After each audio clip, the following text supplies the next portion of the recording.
This is Derrick Broze.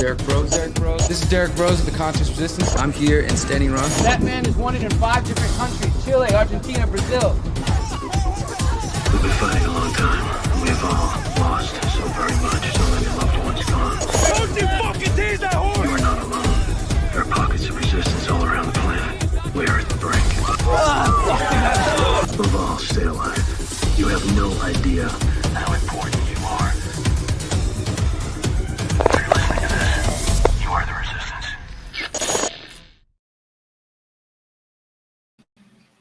Hey everyone, this is Derrick Broze with the Conscious Resistance Network, and today is episode 149 of the Conscious Resistance Live, my weekly podcast that I've been broadcasting off and on since 2013.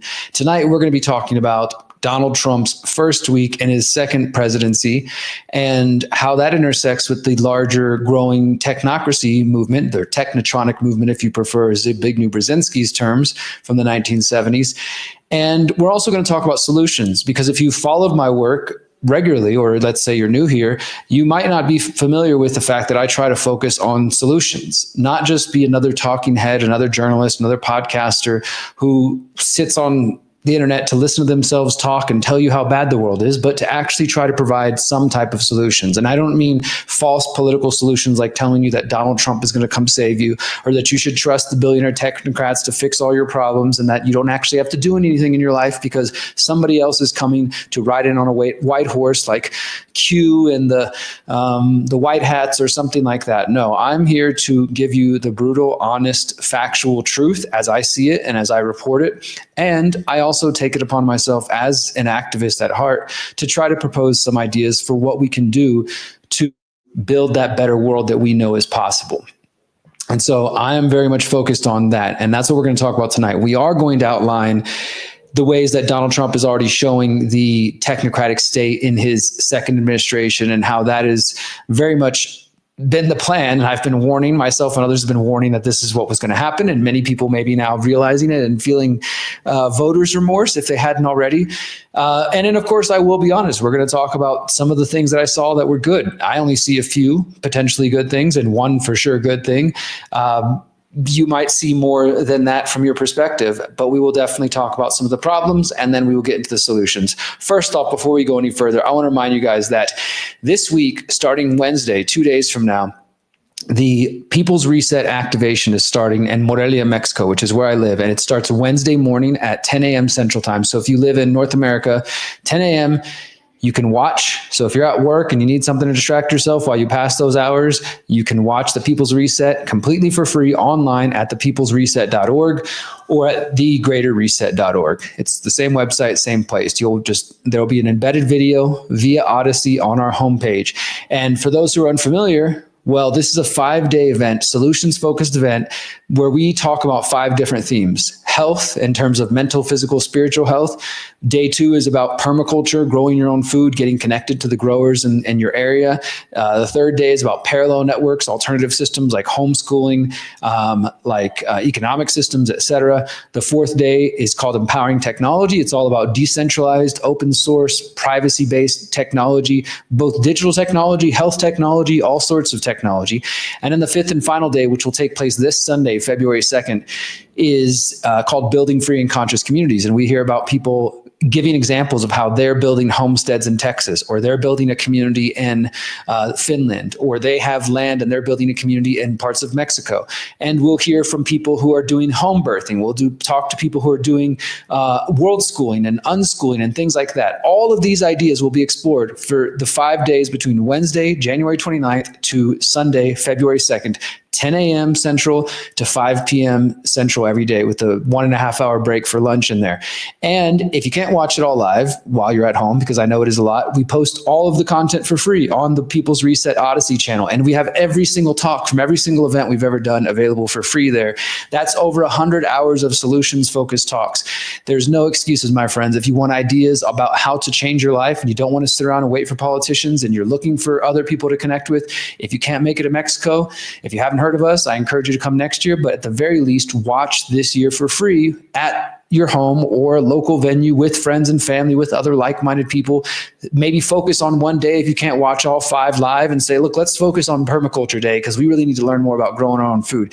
Get together, listen to the various experts that we have presenting their messages, and see what you can apply in your own life in real time. And that's what the People's Reset is about. We'll talk more about that later, but let's play this really quick clip from the People's Reset 2025 Mexico, starting on Wednesday night, guys. I can't wait, and I hope some of you are coming. But for those who are not, here's a little teaser so you'll come next time.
All right, so that's the People's Reset, peoplesreset.org to find out more. I will be talking about more about that tonight, and I encourage you guys to learn more about it because it is a movement. I've been saying this for a while. I'm not just, promoting this because I'm the one who co-founded it and because I'm the main organizer along with my partner Miriam of the Mexico event, but because if I was not organizing this, this would be the kind of movement I'd want to be involved in.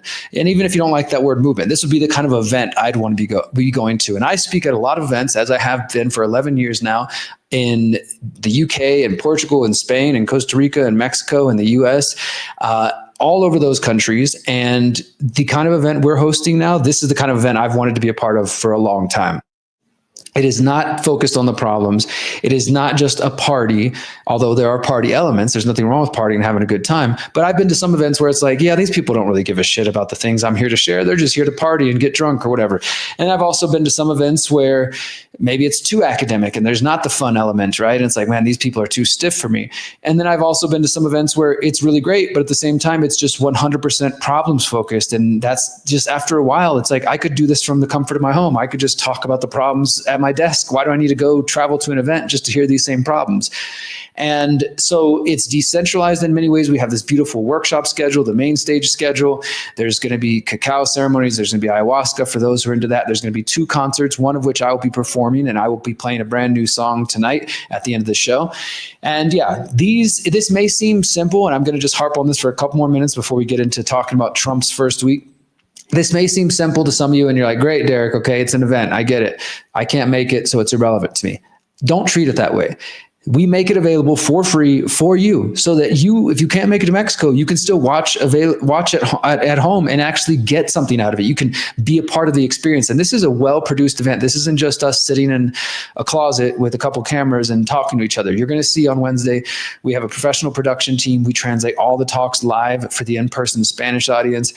We have 30 of the just amazing speakers from Mexico, from the US, from the UK, and from Europe, and from Canada that are going to be here in person, not to mention our wonderful, amazing audience. And I feel honored and blessed every single day to have been a part of co-creating this experience. And it came out of COVID because so many people were freaking out because of COVID. We knew that solutions were important. And so we created this event, this activation, and now it's grown into this worldwide movement. And I still feel like this will be our 6th event we've held in Mexico. And we just had our first one in the UK in September. And I still feel like we're just getting going, like we're just getting started. We started first one January 2021. So it's been 4 years now. And I'm really excited to see where things go, because as we get closer to Agenda 2030 and Technocracy, I think 2 things are going to happen. And this will bring us into tonight's stories here. First, more and more people are going to fall for false solutions. I know without a doubt we're going to see it happen. We're already seeing it happen, whether it's people who fall for things like Donald Trump or other false political heroes, or it's people who fall for the idea that we can somehow violently achieve liberty and create a better world, that we're going to force our way onto other people. Screw those other 49% of people who disagree with me. We're going to force them to be free, right?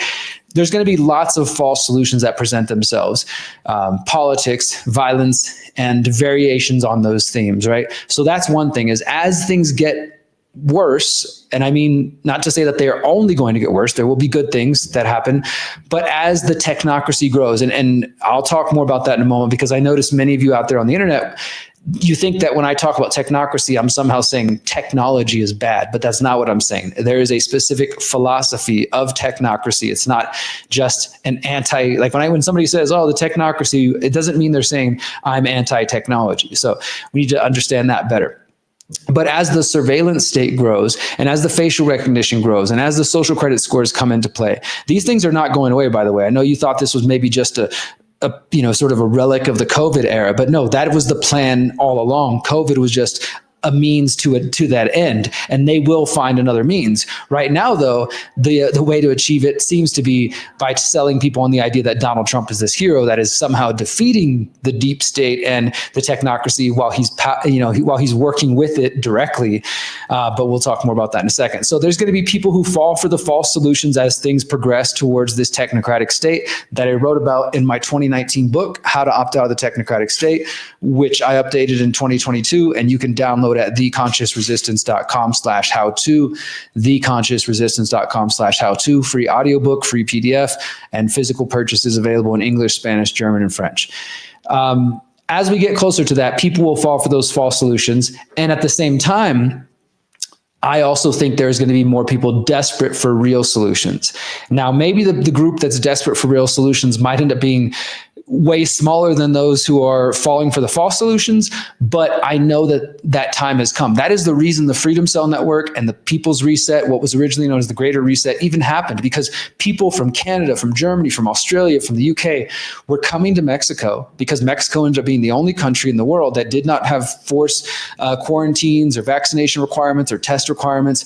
And so some people came here just temporarily, but many people stayed long-term. And either way, it was sort of it made Mexico like this hotbed of activity where we were able to we created what I called the modern counter-economic underground railroad, where we were helping people travel across the US border legally to get to Mexico and get settled and find places they wanted to be. It was just I think, an early test bed for what's to come in darker, tougher times that we may approach very soon.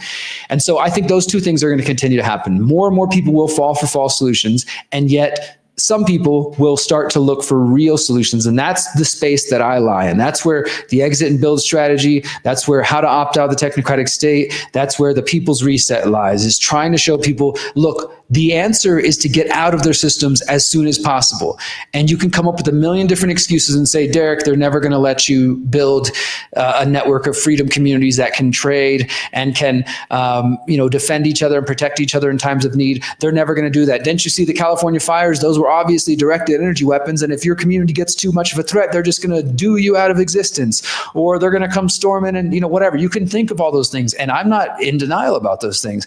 But in the meantime, while you're living in fear and letting that fear paralyze you to inaction, myself and other people, an increasing amount of people, are taking real world action to break our chains and to lay the foundation for the coming parallel systems, which will be the freedom of humanity. I have no doubt about it. I've seen it, and I know that this is at least my path. You take your path, but for those who want to be proactive and forward thinking and who can see what's coming, if you can see the train wreck ahead, you probably shouldn't just sit still and wait till it gets you, until you arrive there. Because as I've said before, what point is there in being so-called awake if you do nothing with that information? Then you're basically just as asleep as the so-called sheeple or normies or whatever words we want to use. Like, what's the point of being awake if you're not activated, if you're not doing something about it? And that doing something doesn't mean, I'm going to go vote or I'm going to go try to overthrow the government. I think those are failed tactics.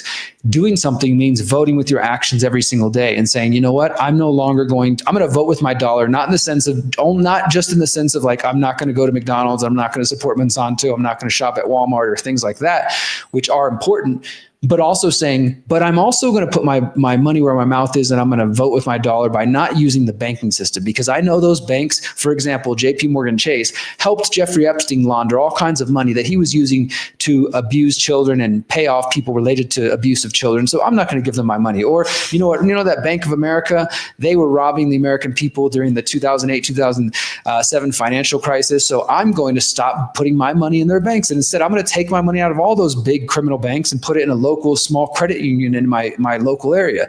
I'm going to boycott companies that don't have, that are supporting Israel and Zionism and things like that. I'm going to shop as local as possible where I can. I'm going to go to the local farmers market and meet the people near me who are growing the food and the crops and the mushrooms and the veggies and whatever other is in your diet, and buy from them directly, or get closer to them, or visit their farms directly. And I know that this sounds like a lot of work, and it is, because guess what? Real freedom takes work and effort and energy. It's not going to be handed to you by fucking Elon Musk and Donald Trump. I'm sorry, you're delusional. Yes, take a step back, look in the mirror, recognize that nobody's coming to save you. But guess what, my friend? That is a beautiful, beautiful white pill. That means you have to take responsibility for your life, and you can't sit around and trust that somebody else is going to do it for you. And I know that can be scary at first, especially if you spent your whole life trying to shirk off responsibility and refuse to be a responsible adult who needs to claim their own power and recognize that you are in control of your life and nobody else is coming to fix it for you. I know it can be difficult to recognize that,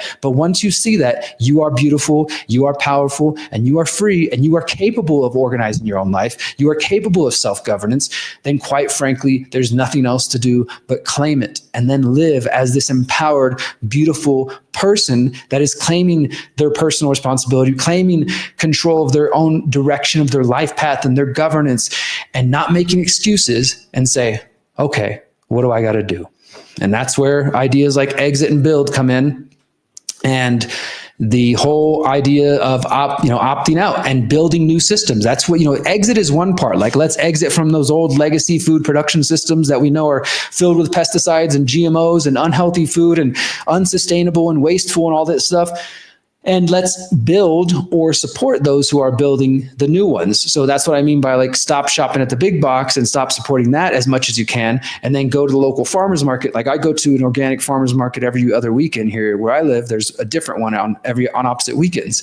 And then there's a lady who will deliver us local organic berries. And we just text her and message her. We, support her directly rather than trying to go get that at the big box store. That might not seem like a revolutionary action to so many of you when we have such big problems. But the truth is, if we focused more on what we could each do in our own backyards, then we will actually get to creating that better world. But if we just sit around and say, no, Donald Trump's going to fix it, and RFK, he's about to be, his hearing's coming up, he's about to be nominated, maha, I don't need to do anything. I don't need to take responsibility for my own diet, for my own life, for my own children, for my own health. Somebody else is going to do it for me. They're going to save me from the government. And that's not to say that these corporations shouldn't be stopped and that the poison shouldn't be removed out of the food supply when possible. But don't sit around waiting for some government to save you, is my point. All right, I think I've ranted enough. Let's go ahead and get into the show now. I want to remind you guys that my website is theconsciousresistance.com. This is where I've been broadcasting since 2013, more than a decade now. You can find all of my podcasts, interviews, my books you can download for free, my investigations, my documentaries. Speaking of investigations and documentaries, next week is probably, if not the week after, the chapter 16 of the Pyramid of Power on religion and secret societies.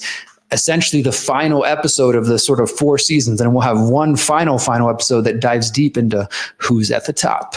But I am really excited. I saw the first half of the Pyramid of Power, Chapter 16. And I got to say, guys, it's epic. You guys are going to love it. I can't wait to see what comes next. So please look out for that. But you can find all of my other content, including my work that I did back in 2017 and 2018 on Jeffrey Epstein, my documentary and my investigations into the Finders cult, the Utah ritual abuse case, water fluoridation, including the fluoride trial, all my work I did during COVID-19, so much other stuff. And if you like the weird stuff, you got the UFOs and the aliens and the occult and all the other types of things, and some motivational talks. You can find it all at theconsciousresistance.com, guys. I appreciate it if you go over there, check us out on a weekly basis. And in fact, let's just hit a couple of quick notes on some recent reports that have just come out this week. So we did a new panel by the Independent Media Alliance on Friday. And for those who weren't around when myself and Whitney Webb and Ryan Christian announced the Independent Media Alliance, and I think it was September or October of 2024, it was our effort to kind of push back on what we see as a coordinated faux populist, faux awakening movement that is all about backing Donald Trump, and trying to give those of you out in the audience the opportunity to listen to some journalists and some podcasters who haven't lost their freaking mind and who haven't started selling you down a river and telling you for years that the two-party system's a lie, only to turn around and tell you, guys, wait, hold on, the two-party system's the answer. So we assembled a team of journalists, of podcasters, and content creators that we trust. We're not saying they're perfect. We're not saying we all agree on everything.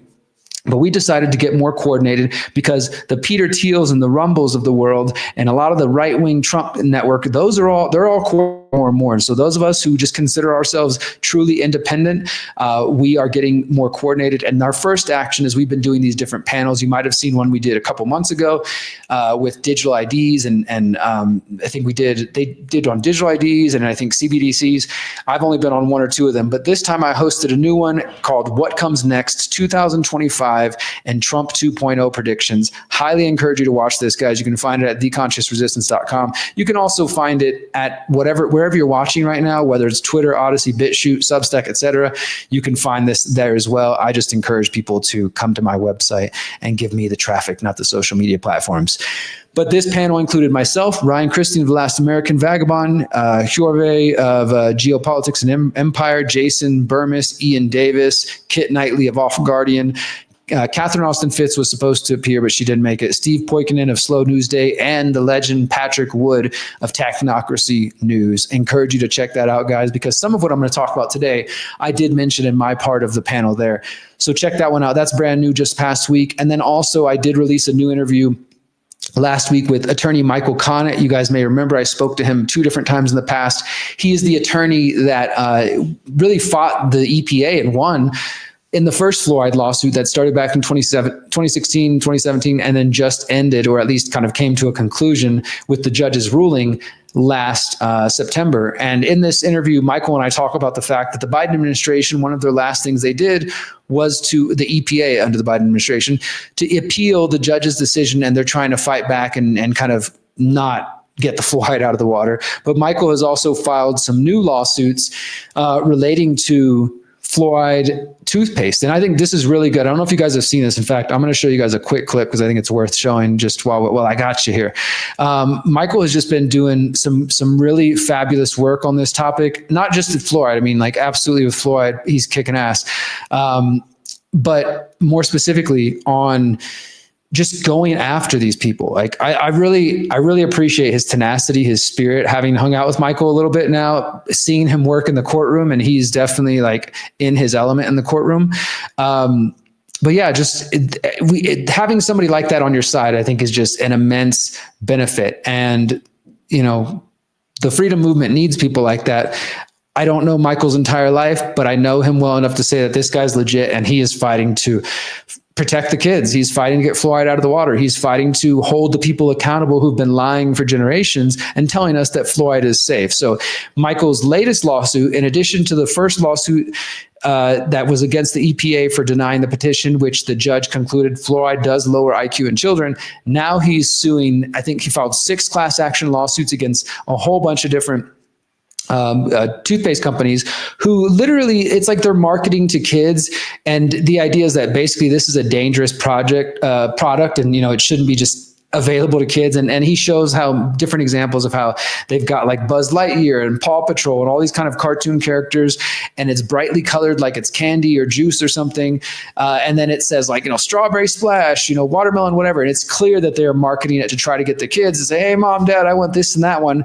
And it's got obviously fluoride in it. Fluoride is associated with lower IQ in children. So check this out. This is just a quick clip. I think this is Michael talking about the way the media misrepresents the fluoride studies. So check this one out. Good question. I do think that if you look at the media coverage over the past few months, the standard refrain is that the levels associated with reduced IQ are far higher than the levels that we receive from fluoridated water, or the exposures from fluoridated water. And that's been a standard refrain. And So it wouldn't surprise me that you have many people reading these stories who think, okay, this isn't relevant to me. It's not relevant to my community. And I think that's a disservice for the media to convey that impression for a number of reasons. And first, even if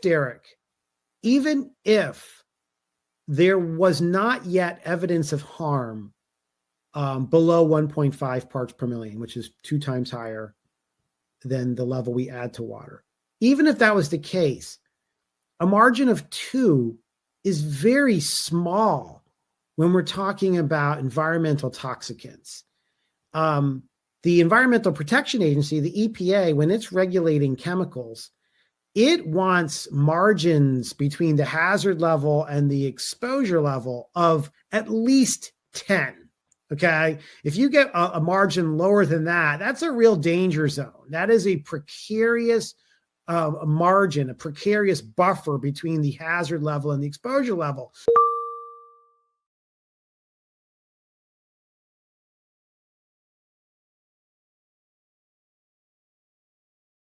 So again, that was Michael Connett with the fluoride lawsuit, now several fluoride lawsuits. I encourage you to go see the full interview at theconsciousresistance.com. And I noticed this comment, Proxy Party 247 is always out there fighting for me and trying to get me on bigger podcasts. I appreciate it. He says, everyone bug Joe Rogan and Danny Jones to get Derrick and Whitney on. I'm all for it, man. I told you, I sent an email to Danny Jones. I didn't even know who he was. I think you're the one that told me about him. I have no hopes to get on Joe Rogan. And in fact, maybe I'll just digress for a moment and address this comment before we talk about, we get into the whole focus of today's Trump's first week in office and the whole good, bad, and the horrible. But in 2024, I don't have it anymore. I think I recycled it, but I created a vision board. I do a lot of vision boards, and I had my goals for 2024. And one of them said, it was like my pathway to 100,000 plus subscribers. You know, I for those who don't know, I've had 63,000 subscribers on YouTube since 2020.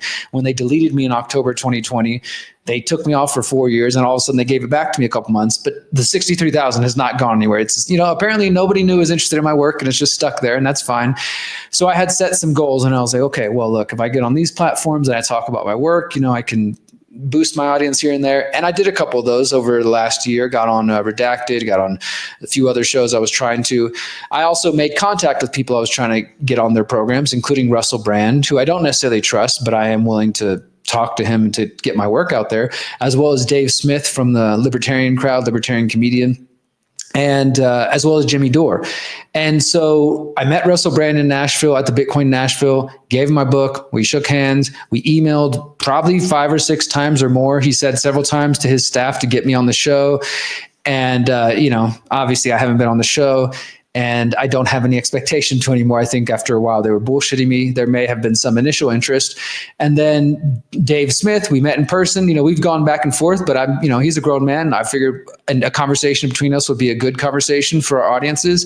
We exchanged numbers. He gave me his, texted me. I texted him back. I never heard anything from him. That was May of last year at the Libertarian Party convention. So acted one way in front of me, gave me the number, and then totally blew me off. Then Jimmy Dore, I got in contact with his assistant, and I was emailing her, same story as Russell Brand, like, hey, here's my work, here's some of my articles. Okay, this seems good. Let me talk to them about getting you on the show. And then around the election, things go silent. And it is my suspicion that a lot of these shows won't have, of course, Whitney has been on some of them, but I think that might happen less and less. And even you'll notice that some of these people are being critical of Whitney recently. I think that there is a sort of blacklist, if you will, for people like myself, Ryan, Christian, maybe Whitney in some cases. She's able to break through in some cases because her work has reached so many people. And not even just us, but I'm sure there are others who there's like an algorithmic suppression of our reach, because we know they literally do control our reach through algorithms on social media, but also beyond just the algorithm kind of keeping you from ever cracking to that next level. Certain maybe podcasts that are at those next levels that either through a verbal or tacit agreement have come to some conclusion that, like, whether it's like, hey, these people aren't allowed, or people who talk about these topics generally aren't welcomed. And it might not even be a conscious verbal thing where we all get together and say, hey, we're all podcasters, we're not talking to Derrick Broze. But I think generally speaking, there is some sort of there's clear algorithmic suppression, but I think there's also something else. And maybe I'm just fucking paranoid. Maybe I am. Maybe I'm just insecure about not reaching more people, but I definitely see it in my work. I often can tell it's like there's some, it feels like, and I've had people tell me my accounts are shadow banned on Twitter, on YouTube, on Facebook, things, all the funny, usual stuff that you guys know. So anyways, I say all that to say, put me on Joe Rogan, put me on Danny Jones. I'm happy to talk to anybody. I'm happy to have healthy debates and discussions. You guys saw that with Ian Carroll and others. And it doesn't even have to be a debate or discussion, but I'm happy to do those conversations, even if we have different opinions. I just want to talk to people who actually care about ideas. So thank you to those out there who do try to push for me to get on bigger podcasts. So let's go ahead now and boo Dave Smith, boo all those people. I'm not even saying I agree with them. In fact, I disagree with them, which is why I want to talk to them. Like, I need to get on these bigger platforms and have a good, healthy discussion with them. So let's go ahead. Let's talk about the good. There's a little good, the bad, and the horrible of Donald Trump's first week back in the White House. Okay, let's go ahead and do that. Main good thing. In fact, probably the biggest good thing that I care about. Ross Ulbricht is free. For those who don't know, I'm not going to tell Ross's whole story. You can go to theconsciousresistance.com and either search Ross's name, or you can go back to my website and search the Silk Road. In fact, maybe, let me see if I haven't deleted it real quick. I have a clip that I've been sharing around from my interview with Abby Martin back in like 2015. In fact, let me go ahead let me just do this real quick. I'm going to download that right quick and get that to you guys, because I think it's worth watching. But because I'm sure this is the point. Ross Ulbricht is free. He is largely assumed to have been the creator of the Silk Road Marketplace. And he was arrested in 2013 and then sentenced to 2 life sentences in 2015. I was in the courtroom there in 2015 for the entire time. You can find some articles that were written that mentioned me, because I unconsciously yelled out, "Ross, you're a hero," whenever I heard he was getting sentenced to 2 life sentences and heard his family starting to cry and things of that sort.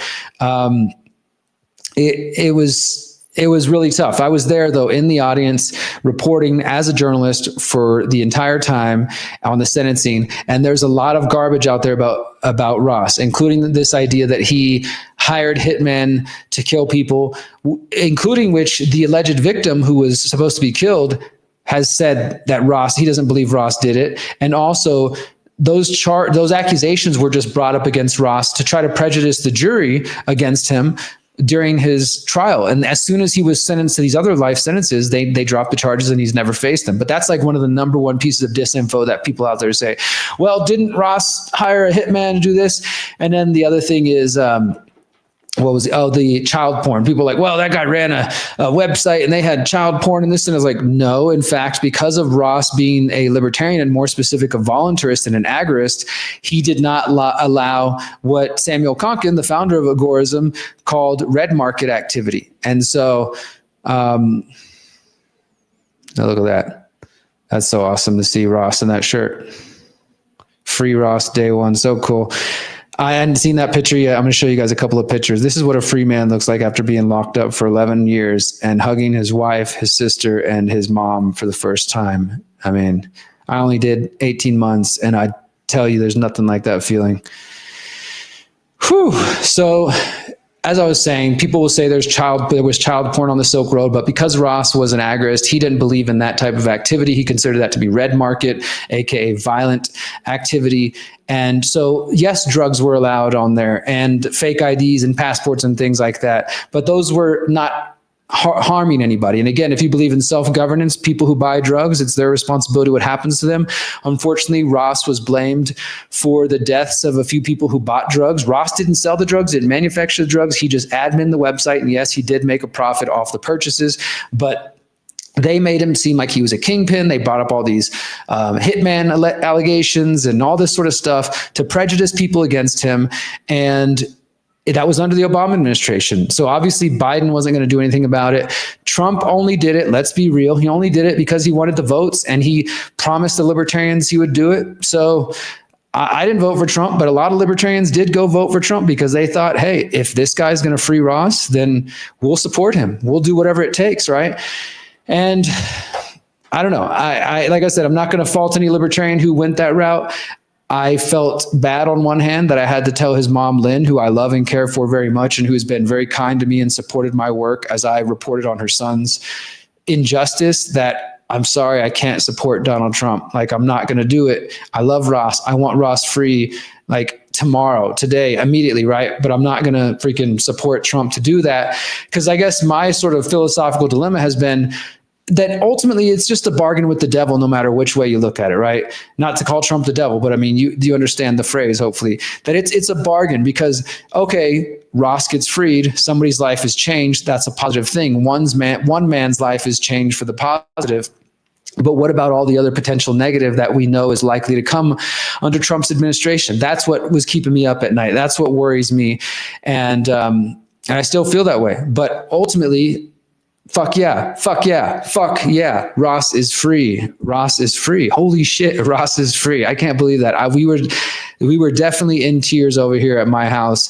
We were dancing, we were celebrating, and I sent Ross's mom, Lynn, a lot of just messages telling them how amazing it is to know that the family's, back together and things of that sort. But I can't support Trump. I won't support Trump, but I'm so glad Ross is free. I'm so grateful for that. I was going to play the clip with me and Abby Martin, just even to go down memory lane, but I think we'll save. Maybe I'll play that later in the show. I don't want to. I'd rather continue on with the rest of the stuff. But this is just for me. This is the one good thing that I can say. Again, I didn't vote for Trump, and cool. Thanks, Trump. You're still a Zionist. You're still a liar. You're still a criminal. You're still selling the freedom movement down, selling them false hope, and I don't trust you one single bit.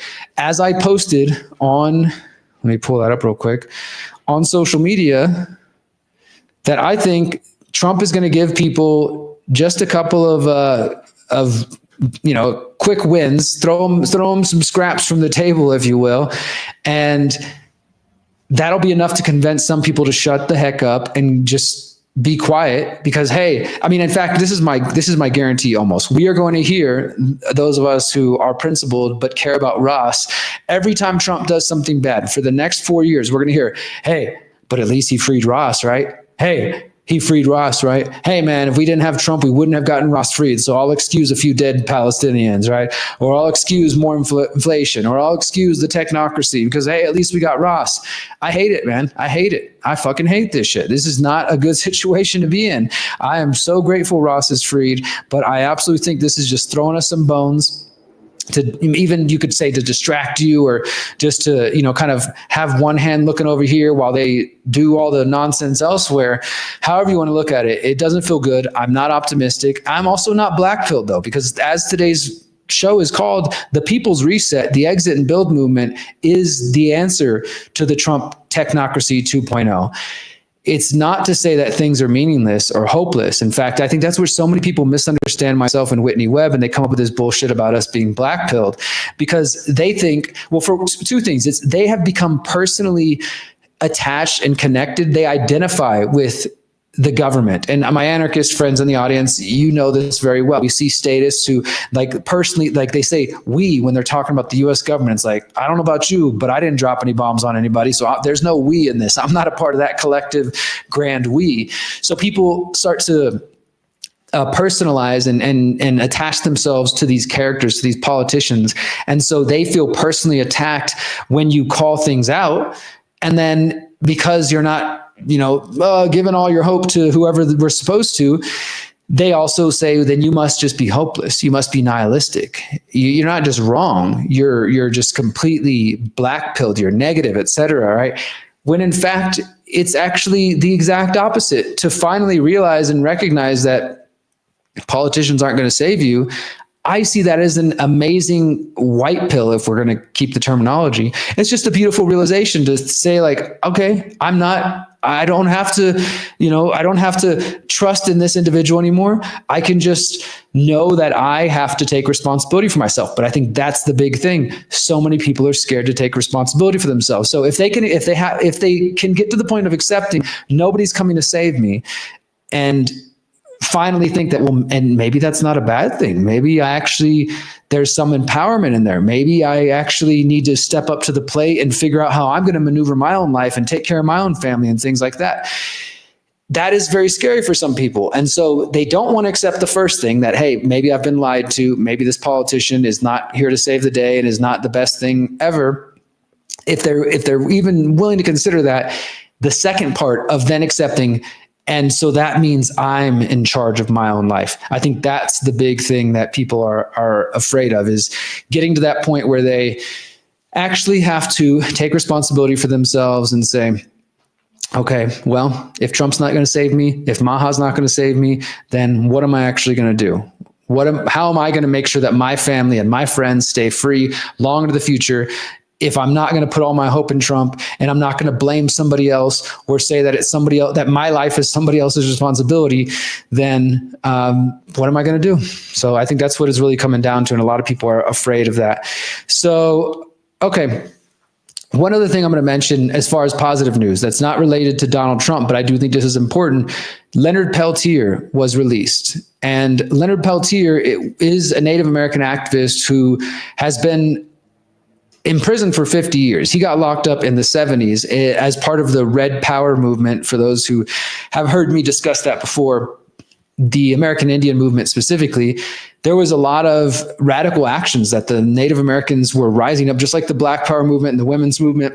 The Red Power movement was young Native people finally growing their hair long for the first time after it had been illegal, speaking our languages again for the first time after it had been illegal, occupying Alcatraz Island, the Trail of Tears, and including getting in gunfights, firefights with the FBI, and John Trudell going on the FBI headquarters and setting the American flag upside down, setting it on fire, and then coming home to find his wife and children had died in a mysterious fire at his home.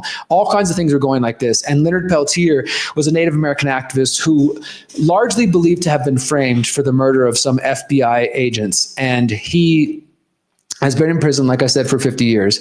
And I know there's a lot of attention being paid to the fact that Biden preemptively pardoned Fauci and his family members and all that. And I get it. Like, it's clear there's some kind of, that's politics, I guess, for me. I'm not like sitting here surprised, like, oh no, Joe Biden pardoned people that he's friends with. Okay, was anybody surprised? If so, you probably haven't been paying that much attention. So I get it, but those aren't the big news to me. The big news is that Leonard Peltier was actually let out of prison after 50 years.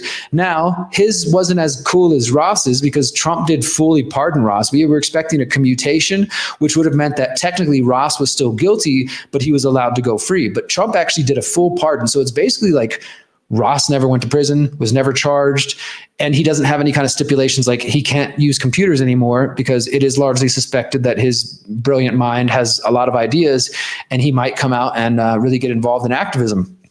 So he got a pardon, but Leonard Peltier got a commutation of his sentence, and he didn't even get allowed to go free, technically. Like, he's on house arrest for the rest of his life. His health has been bad for a while. But still, let me tell you this, going from prison to being on house arrest is a major change. Not saying it's perfect, but those are two things to celebrate. And guess what? Those came from two different quote unquote corporate parties and from two different presidents. So, you know, whoever signed that executive order for Joe Biden, thank you. And Donald Trump, thanks for freeing Ross, I guess. But as I said here, this was the point I was trying to make earlier. This is my post from social media I made a few days ago. My prediction is that Trump will get a couple of easy wins right off the bat to further reinforce the hero narrative as the technocrats get to work on destroying our freedoms. We can see it already with this alleged ceasefire, the TikTok momentary ban, which, by the way, was all of 14 hours, and maybe even freeing Ross, and he did free Ross. People will cheer these actions, celebrate as if the war has been won, and go back to sleep. They will make excuses for Peter Thiel, Elon Musk, and the rest of the technocrat PayPal mob, entrenching themselves further into the emerging technocratic state. These modern-day robber barons will enrich themselves by getting all their companies' contracts to the tune of trillions of dollars while Americans continue to suffer. This isn't theory anymore. The facts are staring you in the face in the form of Trump's cabinet picks, his financial backers, and his own statements. At this point, anyone still selling you false hopium is a traitor and does not deserve your time, attention, or clicks. buckle up. It's going to be a bumpy ride. However, just remember that there are solutions. All is not lost, but the answers are not to be found in fake politicians and their politricks. The answers are in your backyard. Get connected to like minds in your local area as soon as possible and focus on setting and accomplishing goals which will help you thrive outside of the technocratic state. And that's essentially my message for today. We could just end the show right there, and that's what I'm going to share for the next hour or so. But that's what I think is happening. I think there's these couple of easy wins. Like, for example, here's another easy win. This is CNN. Final secret files are coming out on the murders that shattered the 60s. What we may learn on JFK, MLK, and RFK. And this is, of course, Trump issued this executive order related to the JFK, MLK, and RFK murders. People were expecting the JFK ones because he had talked about that, but he went the extra mile and announced that they're going to release the RFK files and the MLK files. And so a lot of people are losing their minds. And again, a lot of people are celebrating, like, oh my God, we got Ross freed. He saved TikTok. He's releasing the JFK files. He banned CBDCs. Kind of, maybe, right? But as usual, when you actually look at these things, it's not what they're 100% what they're claiming. First off, I'm trying to pull up the executive order right here so I can show you guys this language. First off, I found it interesting that, here we go. Trump says in this that he tried to release these in his first term. And you guys might remember, he did issue some order for them to release some JFK files during his first administration. And then, as we have now since learned, Mike Pompeo, former director of the CIA, who's famous for talking about how they lie, cheat, and steal, he came in and talked to Trump, and Trump told him to delay these. And Trump gave in. Now, you can argue whether Trump learned his lesson now or whatever, because I know he removed Mike Pompeo's security detail as well. But the fact remains, Trump gave in to Mike Pompeo. Yet here he is on the White House fact sheet saying, in October 2017 and April 2018, President Trump directed agencies to reevaluate redactions and disclose any information that no longer warranted withholding. And then the next one, President Biden delayed disclosure in 21, 22, and 2023. So he tries to put it on it's Biden's fault that this didn't happen. But like I said, in reality, Trump himself has said, and I think Pompeo has even talked about it, that he told Trump, like, this wouldn't be good. So Trump gave in. Again, you can argue whether or not here's the other official record where he says the same thing. You can argue whether or not Trump learned his lessons since then, but the point stands that Trump is trying to kind of pawn it off as Biden intervened. And this is just the way the two-party team sports politics works, is like, well, one side tries to do it and the other side stops. And just I think that this is kind of, for better or worse, par for the course in American politics. Trump's going to come in and do something, and the other side's going to come and undo those things, and the other side comes in and redoes them. And it's like, while they're fighting over that bullshit, things are still progressing in the bigger, larger picture. But so people are celebrating this. And look, if some truth was to come out of it, sure, let's celebrate it. But I just shared this earlier on social media, I started to think about it a little deeper from my perspective. And I shared, I'm sorry, but you have to be completely naive to think that the truth about JFK, RFK, and MLK murders are just sitting in a file cabinet somewhere in the CIA headquarters. And even if they were hidden somewhere on a computer or in a file cabinet, whatever, they would have been destroyed a long time ago. You're not going to get a smoking gun. Like, if you really think that this is like, we're about to learn the truth about all the bad things and this and that, whatever, like, you're just fooling yourself, my friends. Like, I just think that's super naive. Not to say, look, if this gets more conversation going, right? But I got a couple here. There's literally hundreds, if not thousands, of books about the assassination of JFK, RFK, MLK. And most of those cases, we pretty much know who was involved. We definitely know Israel was involved in JFK's death and probably in RFK's. And Martin Luther King, that crime was solved by William Pepper, Dr. William Pepper. And his books and his works. You can find some interviews with him and James Corbett. So I just think this is another one of those sort of easy wins. Trump's coming in the first week, freeing Ross, freeing the J6 prisoners, which, like, okay, that's not my big issue. If people were wrongly locked up, of course, let them out. And I'm not going to sit here and try to defend cops and say, don't beat up cops. But if you are going to be conservative and say you care about cops and back the blue, some of your boys were out there fighting cops and beating them and stun gunning them. So should they go to jail? Isn't that your rule of law? That's what you guys say, conservatives. So anyways, he freed the J6 folks, freed Ross, does the JFK files, claims he's going to ban a CBDC. But as myself and more specifically Whitney and Mark Godwin have been writing, that doesn't mean you're not going to get a surveyed, trackable money. The whole point is that it can come in the form of stable coins. And I told you guys this last year in the Libertarian Convention when Trump promised that he was going to ban CBDCs. It's like, okay, but pay attention. That doesn't mean it won't come in some other form, in some other way. They can still achieve the same ends, even through, I know a lot of the Bitcoin community doesn't like this, but even through controlling and manipulating all the on and off ramps into the Bitcoin space and getting it to become more and more normalized and mainstream, it basically loses any power it has. Okay, sure, the number might go up, but that was never what cryptocurrency was supposed to be about. It was supposed to be about ending the Federal Reserve and creating more economic freedom. Now, a lot of people just care about whether they get rich off it. They don't give a shit about privacy. They don't care about trying to end the Fed or anything like that. So just because Trump did some executive order about ending the CBDCs or banning the CBDC doesn't mean that's not going to happen in some other form or some other way. I just think that, again, you're singing the praises of what's happening now, and fine, have your honeymoon moment for the next few weeks or whatever. But as I'm about to share, and as I have been sharing for weeks and weeks now, and months, even before Trump got in office, and people were telling me, just wait, Derrick, just wait to see what he gets in office. And now what am I hearing? Derrick, it's just the first week. Just give it a little more time.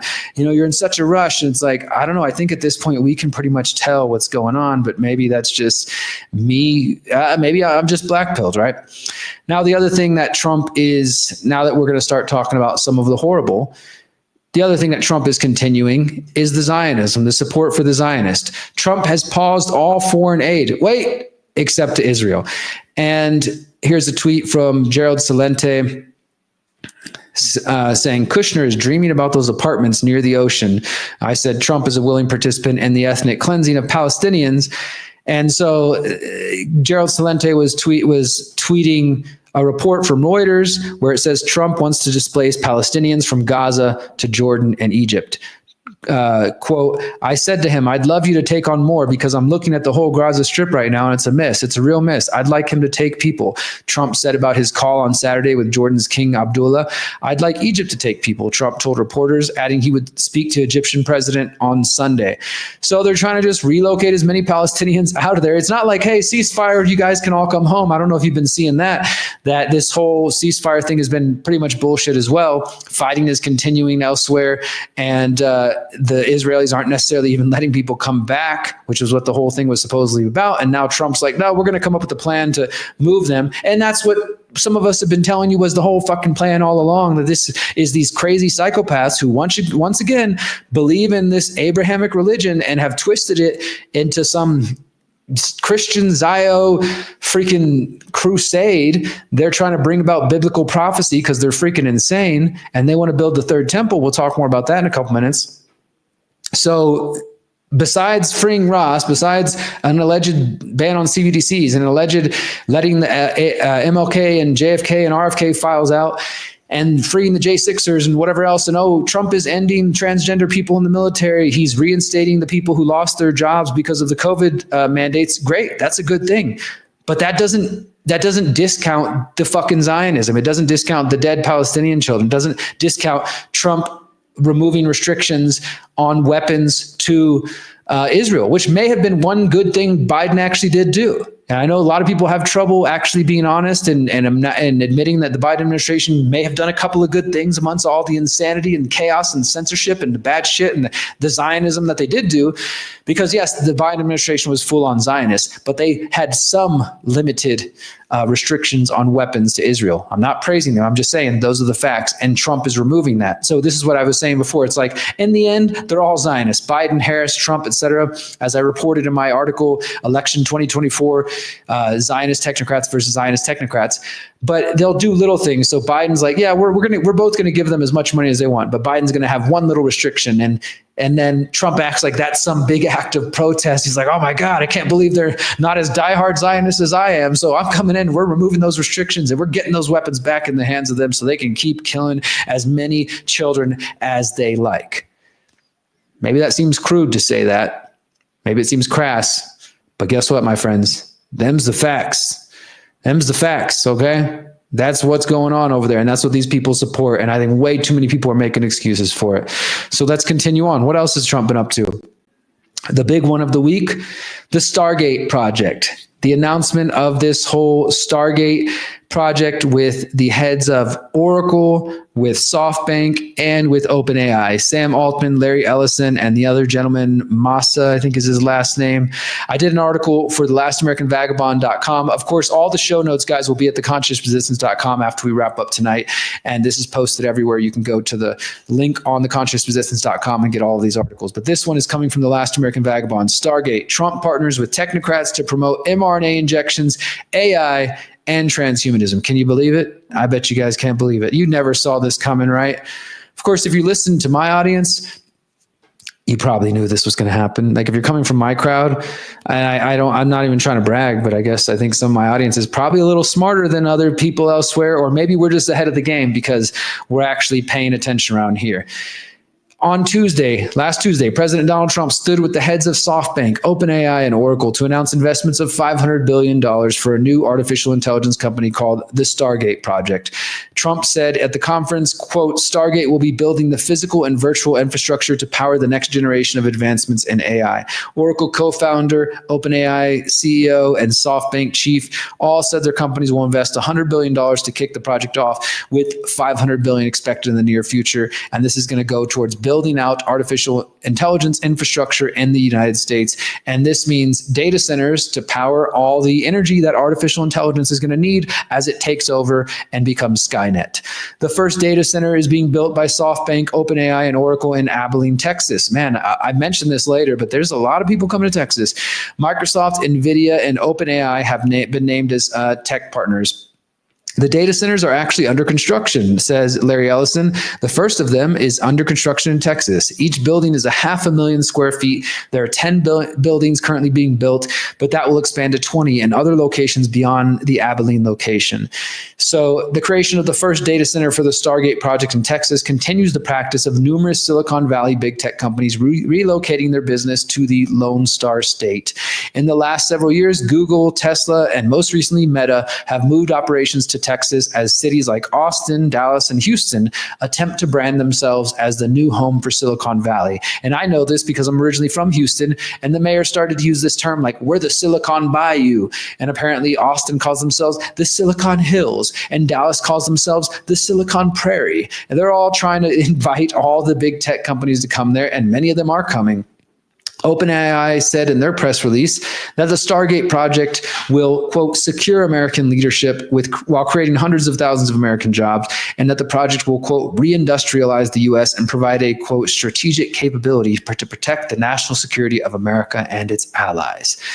So they're working on artificial general intelligence. They're claiming this is going to benefit all of humanity and it's going to help elevate humanity. This is the usual hogwash they sell it at. But the main focus is the fact that this project of Stargate is talking about using AI to power mRNA injections. You guys remember those? I don't know if y'all remember all the way back when, and last year and the year before and the year before that, 2021, when they were pushing mRNA injections everywhere, and so much of MAGA and the freedom movement and liberty movement were up in arms and rightfully saying, fuck no, we're not going to take your mRNA quackscenes. I'm not going to take that. I'm not putting that in my body.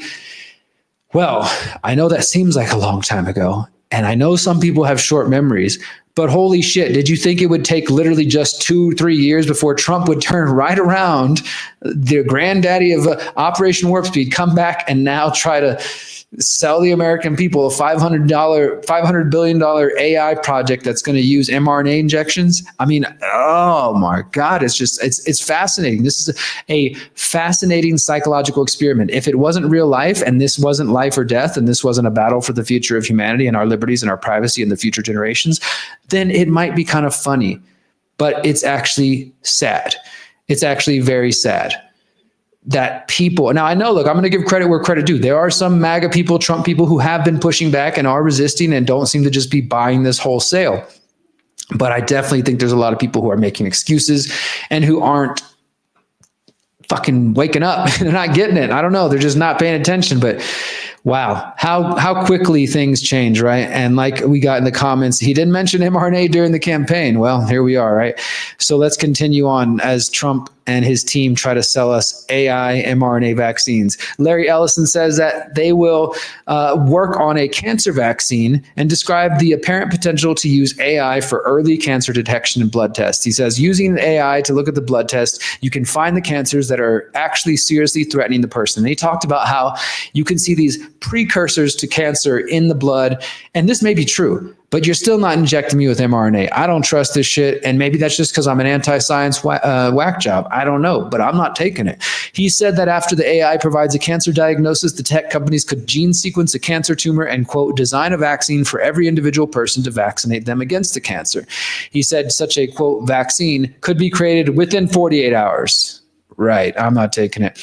The announcement of the Stargate project has been met by resistance and shock by some Trump supporters, while others remain committed to Trump and are searching for reasons to explain away the concerning initiative. Besides the obvious concerns about the expanding use of mRNA technology and the concerns for hazards to human health, there are also disturbing implications relating to the people involved in the Stargate project. And this is where I look at Larry Ellison, some of the things he's been involved in, Sam Altman, and I talk a little bit about how Elon is allegedly pushing back and things like that.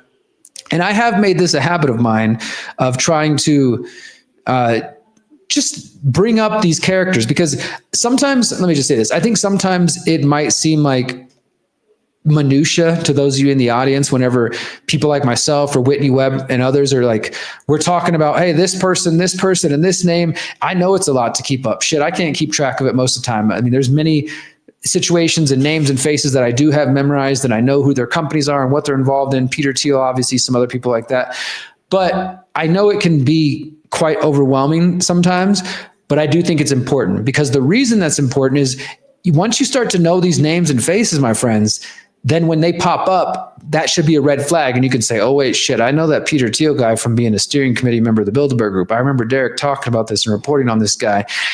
I don't think he's actually as good as they're trying to sell me on. So maybe I should be skeptical of this new initiative that's coming out.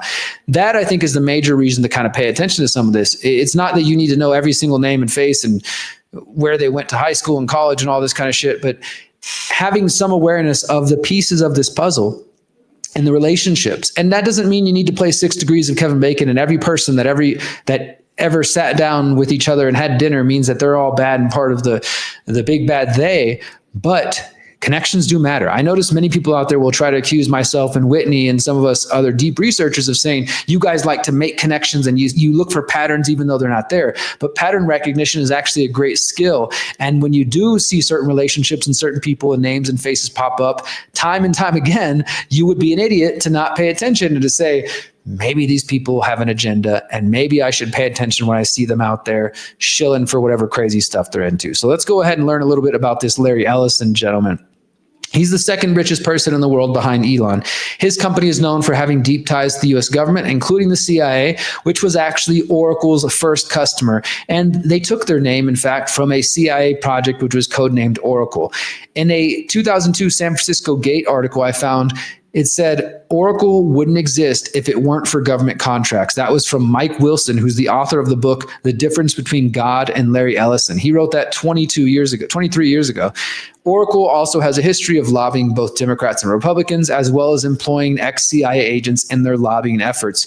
The San Francisco Gate wrote only 8 months after 9/11, quote, Oracle has 1,000 sales and consulting workers focused exclusively on government work. And in the wake of September 11th, Oracle is counting on the heightened interest in staving off terrorism to boost its government ties even more. So they've been a long time government contractor since the 9/11 days. And Oracle, under Larry Ellison, started pitching the idea of a national ID card right after 9/11. And he called for local governments to create, quote, detailed digital maps. And in 2002, he actually published an op-ed opinion editorial piece for the New York Times, which called for digital IDs to prevent terrorism. Way back in the long ago days of 2002, this guy was already calling for what we're seeing right now in mid-2020. He said, quote, a national security database combined with biometrics, thumbprints, handprints, iris scans, or whatever is best can be used to detect people with false identities. And more recently, you guys have probably seen this clip, but we're going to play it in just a second. Ellison has generated controversy with his statements regarding using AI to keep the population on their best behavior. This was during an hour-long Q&A session at Oracle's 2024 financial analyst meeting, and he was describing how AI could be used to prevent potential school shootings, and that's what this thing talks about. And he says like how we can secure schools using cameras, and you can figure out if anybody's going to pull a gun or if people are not supposed to be there. And then he starts talking about how you could hold cops accountable because, as you'll notice, he says these cameras, he's talking about body cameras and using Oracle's AI technology, that they're never going to be turned off. Even if you have to go to the bathroom, you can say turn off, but technically it'll never be off. And that information is only accessible through a court order, allegedly. And he starts talking about how this will make police be on their best behavior and that the same thing can be applied to so-called citizens. So let's go ahead and play this 4-minute clip from Larry Ellison. Again, this is Larry Ellison, the gentleman who is standing next to Donald Trump announcing the Stargate project using AI for cancer detection and mRNA vaccines, who called for a police state only months after the attacks of 9/11. This is him talking in September 2024. Securing schools, we think we can absolutely lock down schools so that dramatically reduce the case of anyone being on campus that doesn't belong on campus, and immediately alert. Second, someone pulls out a gun, immediately alert. Use AI cameras to immediately recognize that. But we keep everyone off campus that doesn't belong on campus. The police, another thing. Body cameras. We completely redesigned body cameras. Our body cameras cost $70. Normal body camera costs, I don't know, $7,000. Our body cameras are simply lenses, two lenses attached to your vest, attached to the smartphone that you're wearing. And we actually take the video that the police officer is, by the way, and the camera's always on. You don't turn it on and off. And by the way you turn it on, you can't turn it on. I'm going to the bathroom. Oracle, I need 2 minutes to take a bathroom break, and we'll turn it off. The truth is, we don't really turn it off. What we do is we record it so no one can see it, but no one can get into that recording without a court order. So you get the privacy you requested, but a court order, if you get a court order, we will, judge, can order, I want to look at that, this so-called bathroom break. If there's something comes up, and plus, I'm going to lunch with my friends. Oracle, I need an hour for privacy with lunch with my friends. God bless. We won't listen in unless there's a court order. But it's interesting. But we transmit the video back to headquarters. So headquarters and AI is constantly monitoring the video. Remember this terrible case in Memphis where the 5 police officers basically beat to death a citizen in Memphis? Well, that can't happen because it would be on TV at headquarters. Everyone would see it. Your body cams will be transmitting that. The police will be on their best behavior because we're constantly watching and recording everything that's going on. Citizens will be on their best behavior because we're constantly recording and reporting everything that's going on. And it's unimpeachable. The cars have cameras on them. I think we have a squad car here someplace. But those kind of applications using AI, if we can use AI, and we're using AI to monitor the video. So if that altercation that occurred in Memphis, the chief of police would be immediately notified. It's not people that are looking at those cameras. It's AI that's looking at the camera. No. You can't do this. It would be like a shooting. That's going to be immediately, that's going to be an event that's immediately, an alarm's going to go off. It's going to be, and we're going to have supervision. In other words, every police officer is going to be supervised at all times. And the supervision will, and if there's a problem, AI will report the problem and report it to the appropriate person, whether it's the sheriff or the chief or whomever we need to take control of the situation. We have, same thing. We have drones. We just, if there's something going on in a shopping center, and I'll stop, a drone goes out there, get there way faster than a police car. There's no reason for, by the way, high-speed chases. You shouldn't have high-speed chases between cars. You just have a drone follow the car. All right, enough of him. So that is Larry Ellison of Oracle. I mean, does that sound very similar to the, let me just go ahead. Does that sound very similar to the World Economic Forum's vision of the world? This is a point I was making on an interview I did yesterday, that Trump and Elon Musk and his team, they present themselves as the counter to the DEI, sustainability, World Economic Forum, progressive, leftism, radical Marxism, etc. They're the counter to that, right? They're going to be the ones to beat them back. But then when you actually look, Klaus Schwab talks about merging with machines, talks about having chips in our clothes and in our body, nanotechnology, talks about you own nothing and be happy, talks about having drones deliver everything to people's house, right? Because you don't need to go anywhere. Everything's just going to come to your little pod as you're eating the bugs. And you don't need to own a vehicle anymore because we're all going to have driverless vehicles. Literally the exact same mirror image from Elon Musk, who's making driverless vehicles, who wants to put chips in people's brains. This guy, Larry Ellison of Oracle, who wants drones in charge of, watching people and having this surveillance state, facial recognition. And of course, when you tie that to social credit score, there goes freedom, there goes privacy. This is what I was warning you back in 2019 and again in 2020 and the second edition of How to Opt Out of the Technocratic State, which you can download for free at theconsciousresistance.com/how-to. Free audiobook, free PDF. I'm not saying I got all the answers, but I definitely think some of them are useful and valuable to people, including and specifically the exit and build strategy. So a couple other points about Larry Ellison here. I looked into, because I knew there had to be some connection between Larry Ellison and Peter Thiel.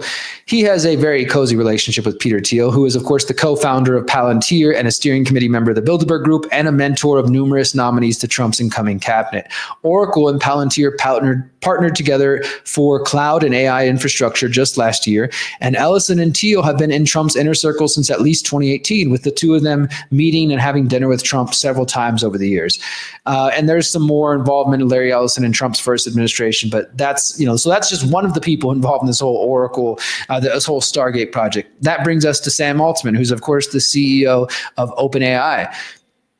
He is currently embroiled in his own scandal after, as I reported and interviewed a couple of weeks ago, the mother of Suchir Balaji, who is, of course, the OpenAI whistleblower who went public in October 2024 to the New York Times, saying that he was worried, that he believed that OpenAI and Sam Altman were not only violating copyright law, but that he had some fears about AI and just the dangers it could pose to humanity. He never said what that was exactly, and we didn't get the details because he's dead now, in what they're calling a suicide, which his mother told me, and the evidence shows he was shot in the back of the head at an angle.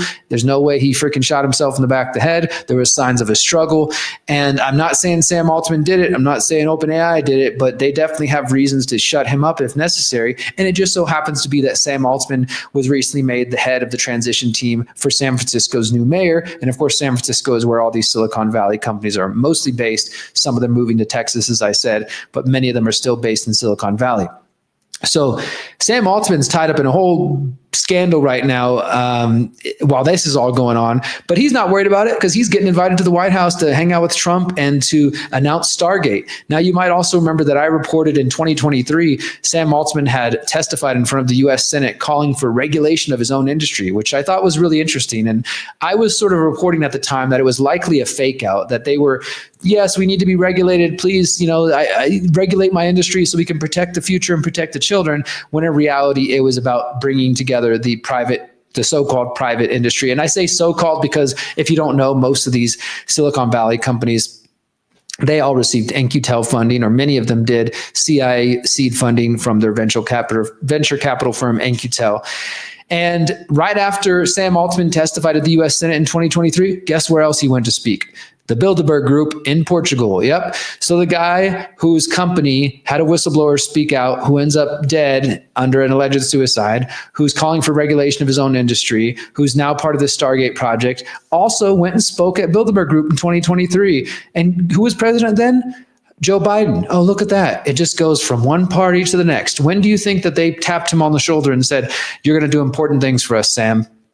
And he was there with all kinds of other big tech AI proponents, including Microsoft's Satya Nadella, DeepMind's officials, and former CEO of Google and Bilderberg steering committee member Eric Schmidt, who also was a Kamala Harris supporter. And so in general, Sam Altman has also promoted the WorldCoin project, which I have reported on. You guys may have seen this. This is with these like giant orbs and people stare into them, and it takes a picture of your retina, and then it promises to give you some WorldCoin, basically promoting universal basic income and threatening people's privacy. They promise it's safe and it's inclusive and all this kind of stuff. That's the other guy that's involved in this whole operation. Oh, well, one more thing, by the way, just reported in the last couple of days, Sam Altman says that AI is going to require the rewriting of social contracts. He said, AI does more to help the poorest people than the rich people, he said. This is a huge part of why we wanted to build these tools. I think technology does a great deal to lift the world to more abundance and to better prosperity. I still expect, and this is over a long period of time, this is not like next year or, the year after that kind of thing, but over a long period of time, not by 2030 or anything, we promise. I still expect that there will be some change required to the social contract, given how powerful we expect this technology to be. I'm not a believer that there won't be any jobs after AI. I think we will always find things to do, but I do think that the whole structure of society will be up for some degree of debate and reconfiguration.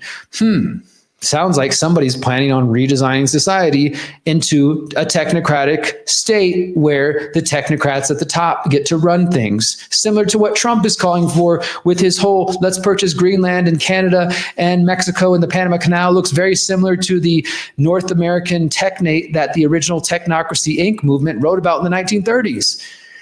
And after this was all announced, this Stargate project, Elon kind of spoke out a little bit and, talked a little shit to Sam Altman, because allegedly, and I say allegedly because I never really trust what they show us on the cameras, but allegedly they're no longer friends because they were involved in OpenAI and it was supposed to be open sourced, as the name implies. And Elon got mad after Sam Altman said, no, we're not going to do open source. We're going to make it for profit. And so they hate each other. And Elon said that the companies don't actually have the money, and they went back and forth on Twitter. But despite this public feud, both men are contributing to the rise of the technocratic state, including by promoting and funding AI, biometric digital identities, traceable digital currencies, and the Internet of Things / bodies. And also, while Elon Musk is being critical of the Stargate project, you guys might remember that it was Elon Musk's company Tesla who worked with the German company CureVac during the COVID-19 panic to build what they called mobile molecule printers for mRNA injections. He called them RNA microfactories at the time. And in 2020, when Elon Musk was receiving the Axel Springer Award, he mentioned his excitement about the potential for synthetic mRNA to lead to medical breakthroughs. He said, quote, you can basically do anything with this synthetic RNA DNA. It's like a computer program. So, I think with enough effort, you could probably stop aging reverse if you want. You can turn someone into a freaking butterfly if you want with the right DNA sequence. And the reality is that what he's describing, using technology like a computer program to alter the human genome, to turn somebody into a butterfly or anything else, this has been a long-term goal of the advocates of transhumanism, my friends, using technology and genetic editing technology specifically to modify human beings. You guys remember this whenever we were first learning about the mRNA COVID injections, and there was discussion about how Moderna had talked about the human body like an operating system that would need boosters, upgrades. We're going to need upgrades to our applications because we're part of the technology now. This is what the technocrats and the transhumanists want. They want to alter the human gene, the human DNA, to turn you into a butterfly or to turn you into a dumbed down, passive human slave, or kill you if they really want. Because at the end of the day, these people are eugenicists. That's what this is about, population control in the big picture. They want to play God, and they think they're going to eliminate aging, or they promise they're going to cure all diseases. But let's just even look at that. Imagine that we could trust all this garbage here, and that they really are these great heroes that are going to eliminate cancer and stop aging and all this stuff. Do you think that's going to be meant for the average person? Do you think that the bum down on the corner is getting a COVID shot? Do you think let's just say you're just a middle-class person, wherever you live in the world, right? Or maybe even lower middle class, or maybe even upper middle class. You think you're getting one of those miracle cure shots? No, my friends, even if it is legit, they're not just going to start giving these things out like candy. And if they do, I'd be very skeptical of them, just like the COVID shots. This is going to be meant for the ultra rich billionaires. You got Elon Musk at the top, you got Larry Ellison, you got Jeff Bezos, Zuckerberg. It's going to take a long time before that trickles down onto you. And if they were to take them like the COVID shots, say, look, here's Elon Musk taking his cancer cure, and they wait for the lemmings to line up and take it. I ain't going to go after it. I don't know about you guys, but I'm sure not going to trust that. So that's the Stargate project. That's some of the horrible. We started talking about a little bit of the good during Trump's first week. We talked about Israel, some of the horrible, the Stargate project, some of the horrible. Let me give you a couple other links before we take a quick break. This is a good article here from Jakob Nordengard, who you guys may have seen me interview a couple times on this channel. You can find that at theconsciousresistance.com. This is over at his Substack. Again, all the links will be in the show notes. Is Trump-mageddon coming? World Economic Forum, Project Stargate, and the Third Temple in Jerusalem. Now, he pretty much outlines much of what I've covered here, so we're going to skip over some of that. Well, there is one point I want to make.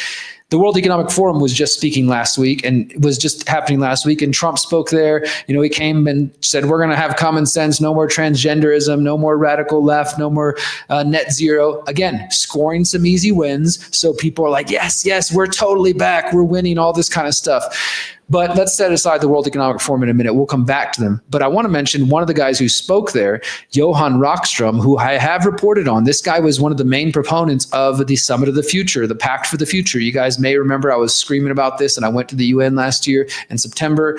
The Declaration of a Planetary Emergency, that's this guy's whole shtick. And he is from the Potsdam Institute for Climate Impact Research. And he gave a talk at the World Economic Forum saying how they have developed a prototype for a control center for planet Earth that will collect real-time data on global levels to detect risks and bring us into a safe maneuvering space for humanity. And so they talk about, there's like these different tipping points that, you know, if the fresh water gets too much like this, if the climate's messed up like this, the pollution, then we're too far gone. It's just more doomsaying about the planet and trying to scare people into letting them take over. I think that's an important thing. We need to pay attention to that guy in the long term. Now, if he outlines the whole big tech stuff that I just did, I didn't even mention the fact that that Bill Gates said he got to meet with Trump and they had a great talk all about vaccines and this and that. But I want to mention this, the whole religious aspect I sort of alluded to earlier. Trump, Gaza, and the Third Temple. On Sunday, Trump proposed that Gaza be cleaned up and that the population be moved to Jordan and Egypt, as I just said a few moments ago. Israel ambassador Zionist Mike Huckabee has said that the West Bank may be annexed by Israel during Trump's second presidency, while Peter Thiel's Palantir provides the Israeli Defense Forces with AI-controlled battle technology. And as we know, Trump is very loyal to Israel, and he is seen by many followers as the savior who's going to build the third temple in Jerusalem. According to his newly appointed defense secretary, Pete Hegseth, who said back in the day, there's no reason why the miracle of the reestablishment of the Temple of the Mount is not possible. This would mean the symbolic manifestation of the global satellite temple that has been called Solomon's Temple. Elon Musk's Starlink, SpaceX, and Neuralink are all part of such a grandiose project, which is now complemented by Oracle and OpenAI's Stargate, the AI god that will control and manage humanity. And all that is needed now is the great war between Gog and Magog. It's a biblical reference there. Is the Trump-mageddon awaiting?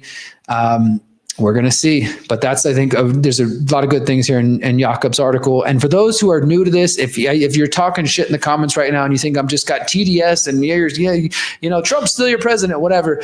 If you've got any sense of critical thinking, I encourage you to go to theconsciousresistance.com and check out our section called The Trump Deception, where I've been documenting Trump's many lies and crimes, actual crimes, not the Russia stuff, since 2015.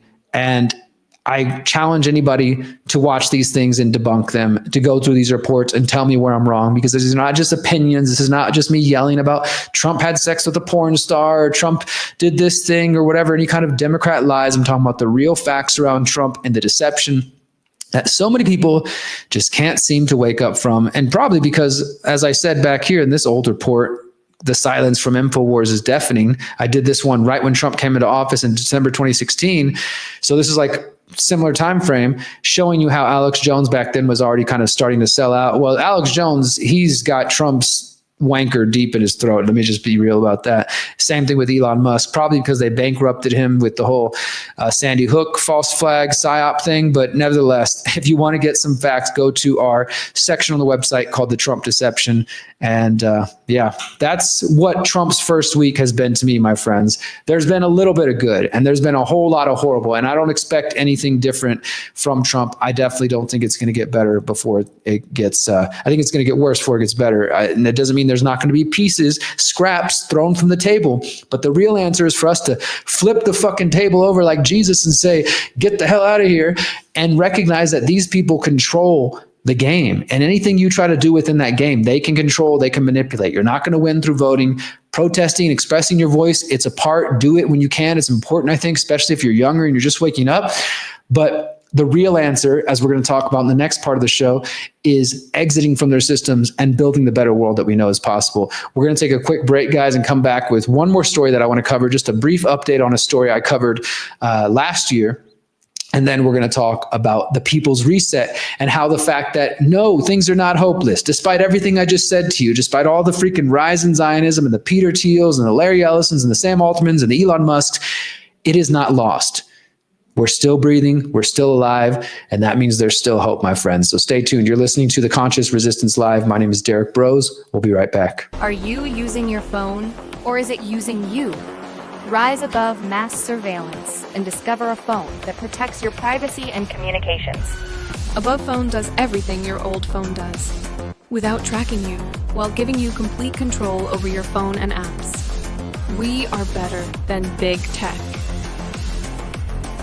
It works with any cell service. No forced logins, no advertising or tracking. Download apps privately. Control your phone and its apps with secure hardware. Introducing Above Suite. Protects your internet traffic. Private email on any device. Video call with friends privately. Encrypted chat, calls, and internet phone. Protect your searches and get results. Don't worry if you're new. Every phone includes a free 45-minute live call. You also get free email and chat support, free guides and video courses. We can take back our technology. We're here to help with tools and education. You have the power. Rise above with Above Phone. AbovePhone.com.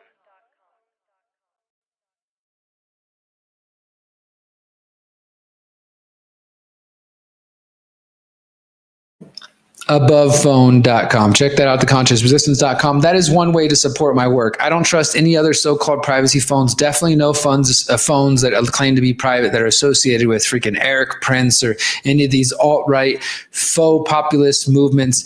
But if you want to get a privacy phone, go to theconsciousresistance.com, click on our Above Phone ad, or use the code TCRN when you check out and you'll get a discount. So check that one out. All right, so this next story is just going to be a brief one, but I do want to do an update on a story I covered last year because I mentioned this on the previous show. I think that there's a failing in independent media that a lot of people do because they just keep up with whatever's trending that week, that they'll tell you one story. Here's a crazy thing happening this week. And then they never update you again. Like, hey, whatever happened to that court case or whatever happened to that one story? What was the end result of that? They just like shock you with the initial, here's this scary thing happening. And there's never like developments that come with it. At least that's not what I see from a lot of people. But as you've seen with my reporting, whether it's on Jeffrey Epstein, the Finders, or the fluoride story, I do try to follow those progressions and report them to you as I get them. So, all right, let's go ahead and talk about this one. We're going to talk about the controversial issue of transgender science. Let's go ahead. This one, judge dismisses lawsuit charges against doctor accused of leaking child health records. The Justice Department requested that charges be dismissed just weeks before the trial as part of the new administration's policy changes. So again, you could chalk this up to some common sense from Trump, might be related to it. Let's check it out. Just weeks before a scheduled trial, a federal judge has dismissed charges against a Texas doctor who was accused of leaking children's patient health information. You might remember this story. June 2024, Dr. Ethan Heim, who's from Texas, 34-year-old surgeon, was charged with 4 counts of violating the U.S. Privacy law for improperly accessing patient records at Texas Children's Hospital. They say that he leaked redacted copies to Christopher Rufo, who is, of course, a conservative activist. And Ethan, the doctor, he said that he had completely redacted patient names and everything before it was handed over, that there was nothing that they could charge him on, that this was just like a politically motivated charge coming from the Biden administration. So it says here, following a request from an acting U.S. attorney filed jointly with Haim's legal team on Friday, U.S. District Court Judge David Hittner, a Ronald Reagan appointee, agreed to dismiss with prejudice all charges against him. He had faced 10 years in prison and fines of up to $250,000 if found guilty. The prosecutors say that in the indictment, quote, on or about April 24th, 2023, Haim's login showed that he began accessing pediatric patient files at Texas Children's Hospitals that were not under his care. He obtained personal information, including patient names, treatment codes, dates of service, and attending physician from the TCH electronic system without authorization and under false pretenses that he needed to access the information for the provision of medical services to his patients under his care. Prosecutors say that he had released the records to a figure listed only as person 1. He admitted to releasing the information to the activist Christopher Rufo, calling himself a whistleblower. However, he pled not guilty to the charge of violating patient privacy. And Christopher Rufo then used the reports to go on and kind of spread awareness. I do consider him to be a whistleblower because, as you guys know, for those who have followed my work, I did a 4-part investigation series in, how long ago is this now? 2023 at The Last American Vagabond. It's called Identity Crisis. Part 1, gender identity history, puberty blockers and hormones. Part 2, gender affirming surgery, social contagion, detransitioners and the autism overlap. Part 3, shifting government policies. And Part 4, the network behind gender identity ideology. And then I also created a 1-hour kind of mini documentary podcast called Identity Crisis, an investigation of the gender identity debate, where you can find that as well. So I am not just talking out my ass. I did sit down and interview a transgender person and several people for these reports to try to understand it, because I'm not some right-wing bigot who just hates people if they're gay or something like that. But the fact remains, there is a political movement, gender ideology behind a lot of this, and it is corrupting the minds of many young people and people, I think, who are easily influenced. And there's also efforts to keep the science from getting out, which is why it's important when this doctor chooses to speak up and shows that the reason he did this is because Texas Children's Hospital, under new Texas law at the time, was supposed to stop providing so-called gender-affirming care to children.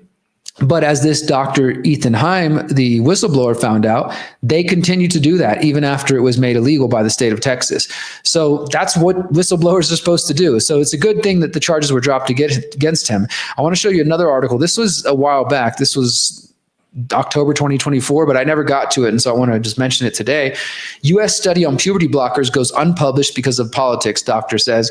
The leader of the long-running study said the drugs did not improve mental health in children with gender stress, and that the finding might be weaponized by opponents of the care. Now, this reminds me so much of the fluoride research community, because it's basically like, and the same thing with the vaccines. Like, if they find something that potentially, like during COVID, we saw this.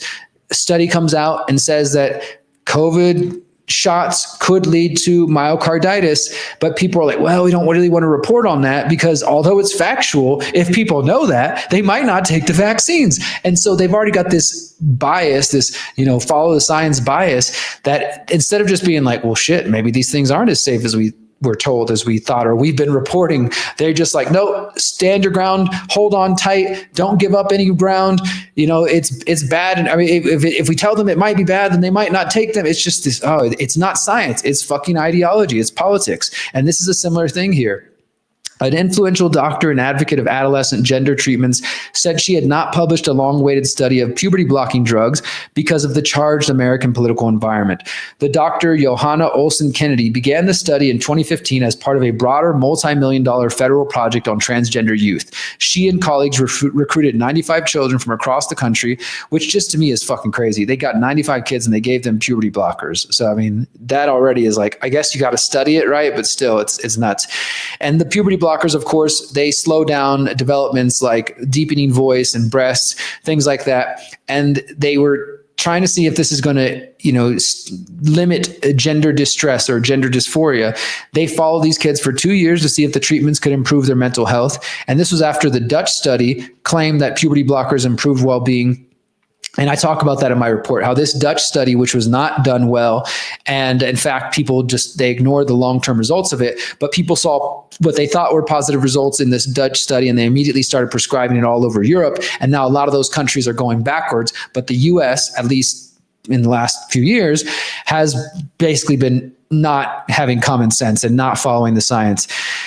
But it says the trend, the American trial did not follow a similar trend. Dr. Olson said in a wide-ranging interview, puberty blockers did not lead to mental health improvements, most likely because the children were already doing well, she claims. But either way, the point is they couldn't prove that it improved health at all. They're in really good shape when they come in, and they're in really good shape after 2 years. The conclusions seem to contradict an earlier description of the group in which Dr. Olson Kennedy and her colleagues noted that 1/4 of the adolescents were depressed or suicidal before the treatment. So they were suicidal before and they didn't get any better, is the point. In the 9 years since this study was funded by taxpayers at the National Institutes of Health, and as the medical care for this small group of adolescents became a searing issue in American politics, the team chose not to publish the data. When she was asked why, she said the findings might fuel the kind of political attacks that have led to bans on youth gender treatments in more than 20 states. She said, quote, "I don't want our work to be weaponized. It has to be exactly on point, clear and concise. And that takes time. It takes 9 years and $9.7 million from taxpayers. And they're not happy with the results yet." She says she will publish it eventually, but that the team has been delayed because of budget cuts and stuff like that. Sure, maybe. You're telling me in 9 years you couldn't get this shit out?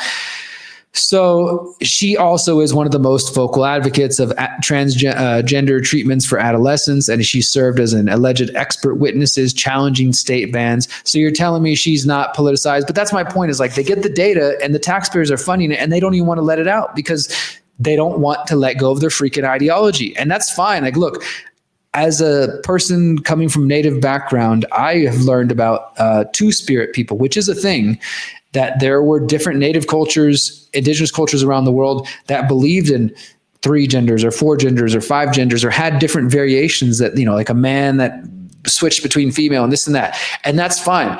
Ultimately, I think people should live however the heck they want, but don't use government, don't use taxpayer dollars, and don't fucking force it on kids. You know what I mean? Like, everybody's happy to let you be your own self and you do whatever you want, call yourself whatever pronouns you like. Don't come after the kids, and don't try to get the government to put a gun to my head and say, if I don't call you by your preferred pronouns, you're going to lock me up. That's where the problem starts. And just one last one. This was an opinion piece from the New York Times as well that came out in November, is right around the election, on transgender issues. Voters want common sense. And this, I'm not going to read the whole thing, but it was just, I think, a reasonable essay just to the left, really saying like, yo, you guys need to wake up. People want common sense. And they point out some of the same things that I talked about, that like people don't want to see women getting beat up by transgender women or men in sports. They don't want to, their kids to have to worry about people coming to the bathroom. And look, I get it. Sometimes the right wing and the conservative, they do conflate these issues. I'm not saying every time they claim like kids are going to get raped in the bathroom by transgender men or stuff like that. I do think there's hyperbole. I do think there's some of that pearl clutching going on, but there's also real, like I've talked to parents who are terrified about even saying anything negative to their children about, they're going on TikTok and elsewhere and they're getting influenced, and they're all of a sudden like, hey, I think I'm going to transition. I want to start wearing binders to hold my boobs down, or I want to start taking, testosterone to grow facial hair if they're a woman, a young lady. And I've talked to parents who've cried to me and said, I don't know what to do. I'm afraid to speak up. I'm afraid to say anything, and that it might push them away further. And I mean, this is a real concern. So once again, the science has not been followed. Trump claims coming into office now that there's, we're going to bring back common sense and all this sort of stuff. I hope, for the sake of the children, I really, truly do hope, because it's nuts. And I don't even think it just started under the Biden administration. I know a lot of people currently just want to blame everything on Biden, but this has been going on for a while. These movements really started in the 70s, and the whole gender identity. And I explore this in my 4-part series at T-Lab. It's been building for a while. We just finally got to this point where it's become mainstream. And we know as well that some people want to take it even to the point of trying to normalize pedophilia and stuff like that. Not saying all gay people are pedophiles, not saying all transgender people are pedophiles or anything like that. I know some of you might hold those opinions. I don't believe that is accurate. Nevertheless, overall a victory. This doctor who was whistleblowing, he's now no longer being held under charges, facing charges. One more quick break, guys, and we're back to talk about the People's Reset movement, exit and build, and how that's the real solution. How Trump's not going to save you. How JD Vance isn't going to save you. Elon Musk, Peter Thiel, et cetera, et cetera. None of them are going to come save you. We'll be right back. So I've recently partnered with my friend Sean Hawkins of the company Cultivated Mind. He focuses on organic mushroom extracts, which are designed to help you physically, mentally, and maybe even more than that. I've just been testing them out recently. You may have seen my interview with Sean discussing this. We went over some of the specific benefits of the various types of mushrooms that Sean uses. I think it's a really exciting product to be a part of because not only are they organic, they're non-GMO, but if you know anything about mushrooms, as more and more of us have been learning about the benefits of mushrooms, not just psychedelic mushrooms, but all types of mushrooms, then you understand that they are a great boon to your health. So Sean recently hooked me up and I've been trying the Brain Squared, which is for gut pea flower extract, ashwagandha. I also recently picked up the Radiant Energy, which is for pre and post workout. So I go to the gym 3 or 4 times a week and now starting to take these before and after. These feature cordyceps, reishi, and chaga. And finally, he's got Immune Renew, which is obviously for immunity. This one features chaga, turkey tail, reishi, maitake, shiitake, and extract of nattokinase. I encourage you to go visit the website. It is cultivated-mind.com. And of course, we have a special deal and a discount for those of you who want to purchase them through my link at cultivated-mind.com/cm/broze, BROZE. You can check out the link on the screen right now or wherever you're watching. Check out the link below the video.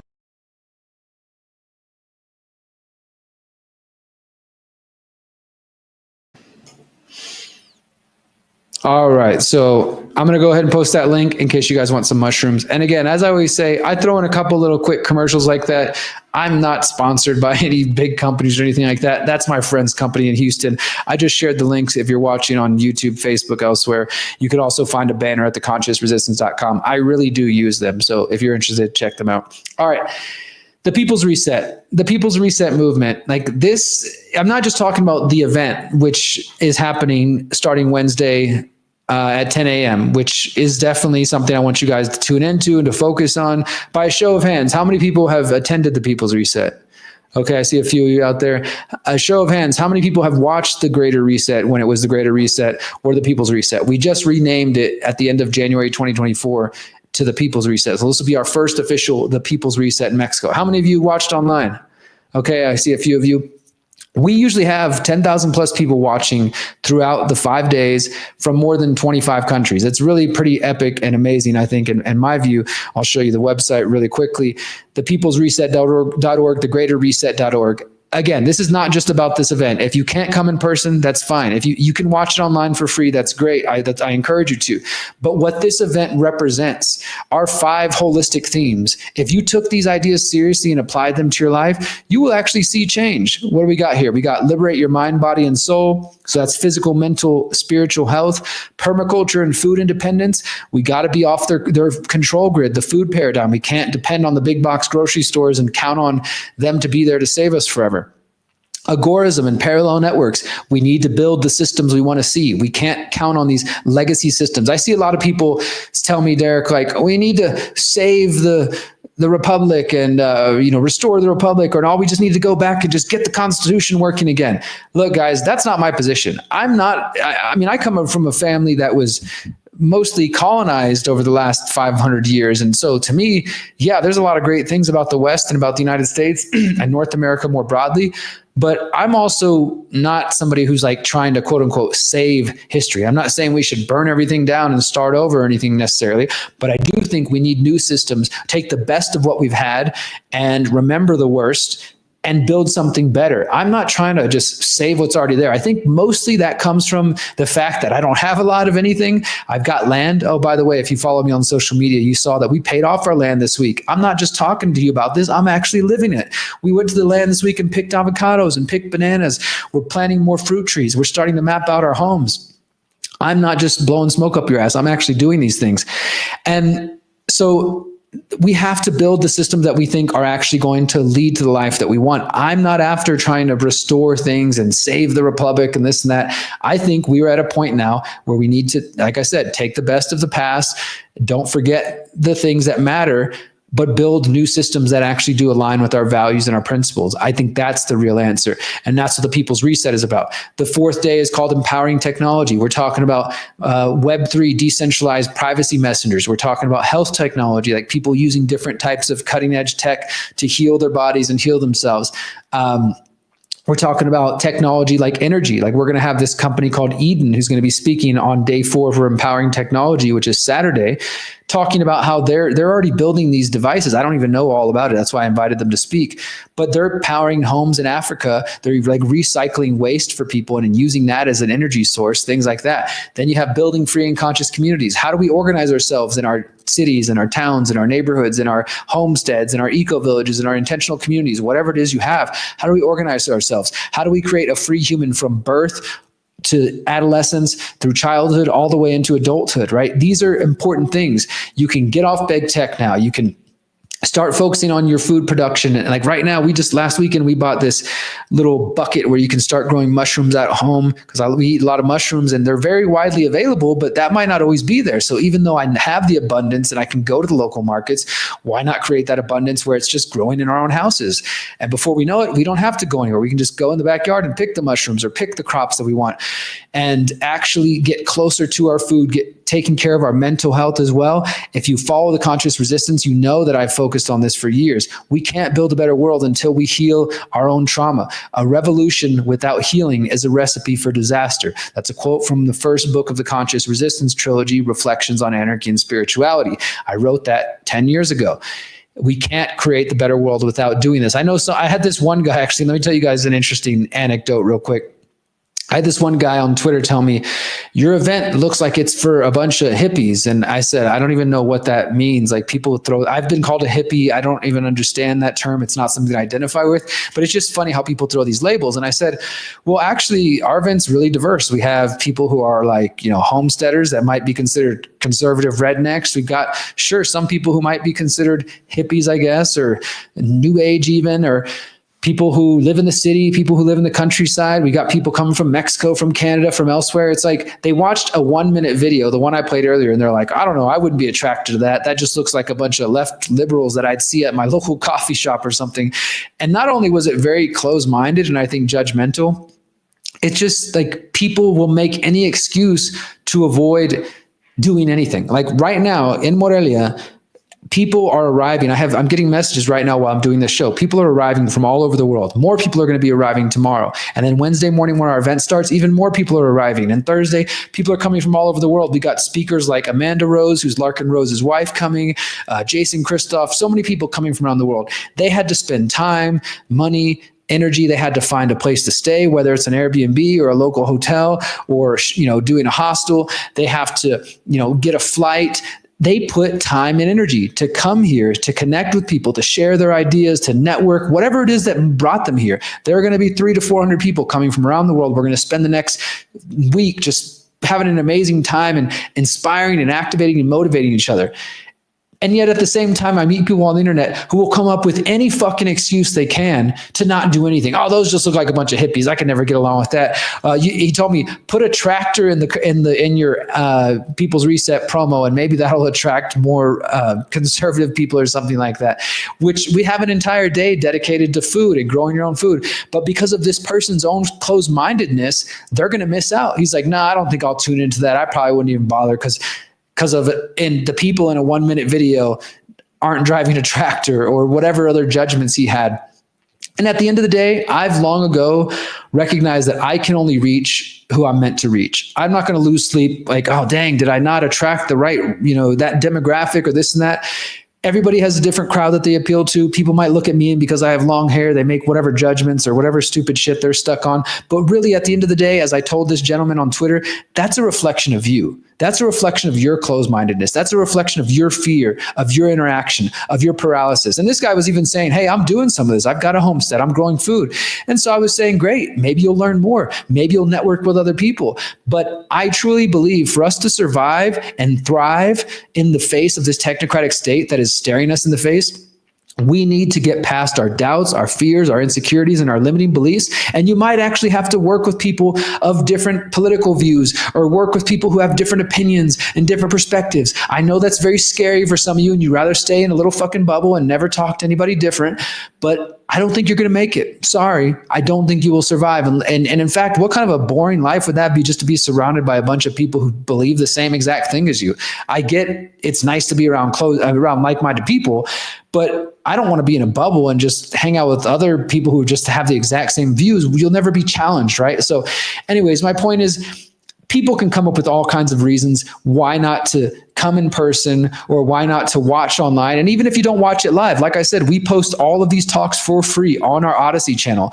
You search the Greater Reset or the People's Reset, and you'll find 6 playlists from the Greater Reset 1 through 5, the Greater Reset, the People's Reset UK, actually 7, and then an online event we did totally dedicated to technology called the D3 Tech Summit.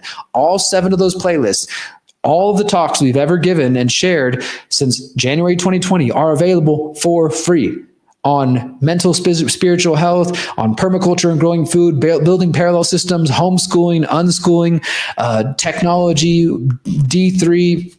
Web3, community building, organizing. There's so many ideas there. And if you are actually trying to create solutions for yourself and your family, then you will take action. And I see it when the people come to our event and they're out there in the audience and they're taking notes, and you can just tell people like they're excited and they're going to go home and they're going to take that energy back to their communities, and it's just going to keep growing. And our plan is to keep doing this every year to 2030 and beyond. But the goal is not to just keep coming back and having a good time and patting each other on the back. The goal is to come back year to year and say, hey, are you growing your food now? Hey, did you get off big tech and now you're using Linux and only privacy messaging services? Hey, are you homeschooling your kids? Hey, you got land too? And we watch and encourage and motivate each other. That's the People's Reset. That's exit and build. Exit from the coming slavery systems and build and or support those who are building the new ones, because you will not save yourself and your family with Donald Trump, through politics, through violence, and you're definitely not saving anybody with apathy. And maybe you say, Derrick, I'm not here to save anybody. I'm just here to get what I want out of life. Then great, you do that. You be passive. You sell out your ancestors. You sell out the coming generations. But myself and some of us, I know not all of us, but some of us, we're going to take on that challenge. We're going to say, you know what? Nothing else is more important right now than me putting everything I got into this so that my children and the children after them and the generations after them that I will never meet, the 7 generations and beyond, that they might have a chance for liberty, for real freedom. That's what this is about. That's what this is really about. It's not just about you. It's about the people coming after you. Okay. And you are selling out your ancestors, I think, and you have to take action. You have to take action in your own life. There's no other way around it, my friends. You can sit around and trust Trump. You can sit around and trust Elon Musk or Peter Thiel, or you can wait for the left wing to come back with their guys, who Gavin Newsom or whoever's going to come and claim to save the day, or you can be a part of the biggest, most solutions-focused movement in the world, the People's Reset. The conscious resistance. This is what we're about, my friends. We're not going to blow smoke up your ass. We're not going to tell you that things are perfect. We're not going to tell you that there are no problems, that there's no way around this. We are going to give you the real solutions, and that's all that matters, my friends. That's the answer to our problems, is us coming together and taking responsibility for our lives and saving the coming generations and honoring our ancestors. I mean, that's what it really comes down to, because as I've said before, every one of us, no matter what part of this planet we come from, no matter what skin color you have, no matter what language you speak, our ancestors had to go through blood, sweat, and tears to get us to be alive and existing in this moment right now in 2025, January 27th, 8:02 p.m. Central Time. They had to go through hard work to get us here. And if you refuse to take action and you just say, I'm just going to be apathetic, I'm going to do nothing, or I'm just going to trust Trump, or I'm just going to, believe that violence is going to be the way, or whatever other sort of false solutions, anti-principles, as Samuel Konkin used to call them, whatever those come your way, do not be deceived by them. As I said earlier in the show, you're going to have two things happening in the coming years. You're going to see more and more people who you trust and who you think should know better, who are going to fall for the psyops, because things are going to get more difficult. There's going to be a difficult period as we are exiting from the systems and as the system is collapsing around us, while they're trying to sell us this golden age of America, which might come with some benefits, but it's also going to come with the loss of privacy and freedom, and eventually a chip in your hand or a chip in your brain. So as this system progresses, we're going to watch people that we know about, care about, and love sell out. And we're also going to watch people exit. Which group are you going to be in? I know what I'm in. I know what I'm doing. I've dedicated my life to this, to sharing this message to people, to trying to give examples of this. I did the 45-day exit and build challenge 7 weeks prior to the US election. We're going to have a landing page for that very soon to share with you guys. So you can take your 45-day exit and build challenge. I actually had somebody email me the other day and said, Derrick, I took the 45-day exit and build challenge. It took me a little longer than 45 days, but I did it. And guess what? I'm on Linux now. I'm using privacy messengers. I learned this thing and that thing. Like, they're actually taking the homework and taking the ideas that I shared in that challenge and that I shared in my book and using them. And that's what the People's Reset is about as well. It's not just a conference. It's not just a festival. It's not just a party. It's all of those things, but it's an activation, because you come inspired and motivated and excited, and you leave home feeling activated and ready to go home and change shit. That's how change really happens. It starts little by little, piece by piece, heart, mind by mind, and heart by heart, person to person. I don't believe liberty can really happen on a mass scale. Sure, you can have government come along and say, hey, we're going to pass a law and do this big thing, and there might be some good that comes out of it. But ultimately, liberty happens in our hearts and in our minds. We have to claim it. We have to want it. And it happens when we show each other an example of another free, powerful, beautiful person who is claiming their self-ownership and their self-governance, right? That's what it really happens. That's why I try to walk the walk and talk the talk, because I'm not going to be very convincing telling you guys about these ideas while not living them, right? And I'm not saying it's easy, but I don't use the banking system. You guys learned that I had a debanking experience recently, even though I wasn't even using banks, had PayPal issues, have other issues. I know why I don't want to be sucked into that system. I don't want the Stargate. I don't want the mRNA injections. I don't want the AI controlling everything. I don't want the technocrat king. I don't want the North American technate. What do I want? I want clean water. I want organic, clean food. I want clean skies. I want fresh living soil. I want community, like-minded people who are working on themselves mentally, physically, and spiritually to try to be the best versions of ourselves as we encourage and uplift each other to be an example to other people, to recognize that we're not perfect, but that with the Creator's creation and love and support and backing and energy, we can create something magnificent. And through that, we can teach that to other people, and we can be example for more people, so that those 7 coming generations actually have a chance and they have a choice. Do you want to go to this technocratic state, the you will own nothing and be happy golden age of America? Or do you want to see what we're building over here, where we respect individual liberty and bodily autonomy and privacy and mutual aid, and we come together to focus on real solutions and to support each other?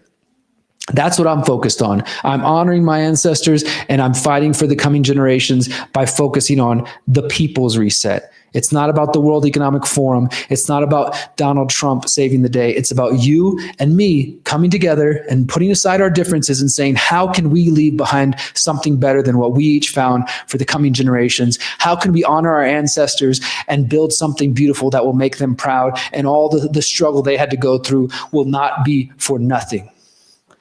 That's what I'm focused on, my friends. And I really, truly hope you guys will join me in that journey. I'll just remind you guys again, the People's Reset 2025 starts Wednesday at 10 a.m. Central. You can find the full schedule, the list of speakers, the workshop schedule for those who are coming in person. We have a Spanish version of the website. We're going to have family activities, art. We got a new art gallery going on. We got Dub Effects coming to perform for those of you who know Dub Effects. And I mean, I'm going to be performing some of my music. I'm about to have one of my favorite weeks of the year. It's always one of my favorite times of the year. So I'm super stoked about it. And I'm sad you guys won't all be there, but I'm grateful for those who are coming, and I can't wait to hang out with you. I hope you guys will tune in live if you can. And if not, look out for the recordings. I will be sharing my talk really soon. In fact, I'll just mention my talk is called The Trials and Tribulations of Building a Parallel Community. And I'll be sharing how in 2017, I wrote a book calling for the conscious agora, this eco-village idea.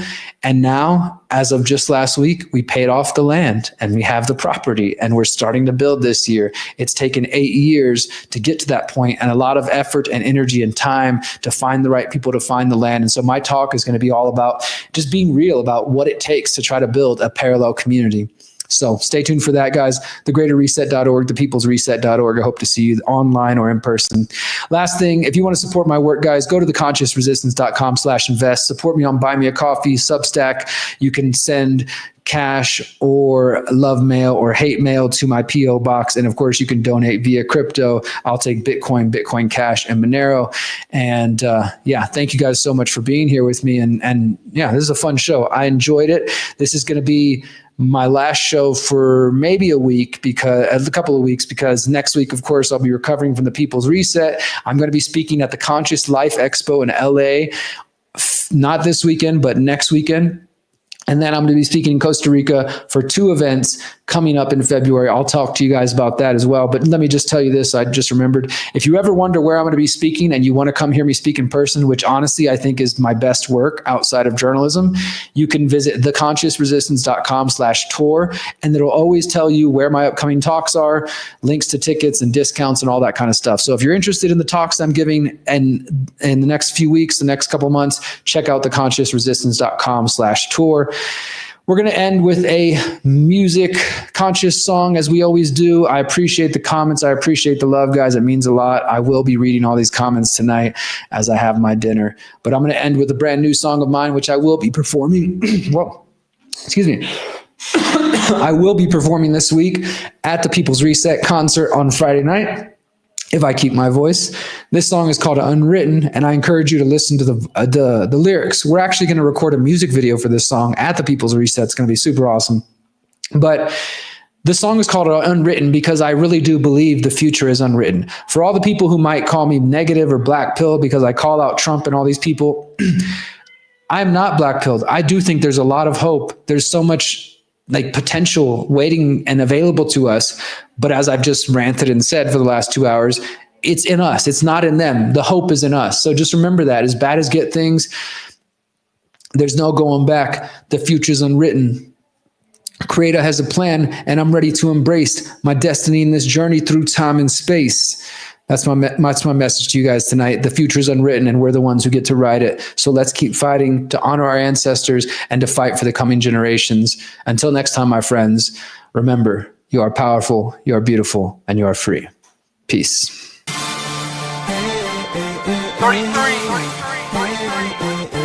Present. Doing it again. Yeah. I can't believe this is my life and I'm on top. I had to hit rock bottom and I didn't stop. Fell to the floor, crashed to the depths of hell. Made so many mistakes, but my soul ain't for sale. Forgive myself, forgive those who crossed me. Not like I'm keeping score, but I keep coming up empty.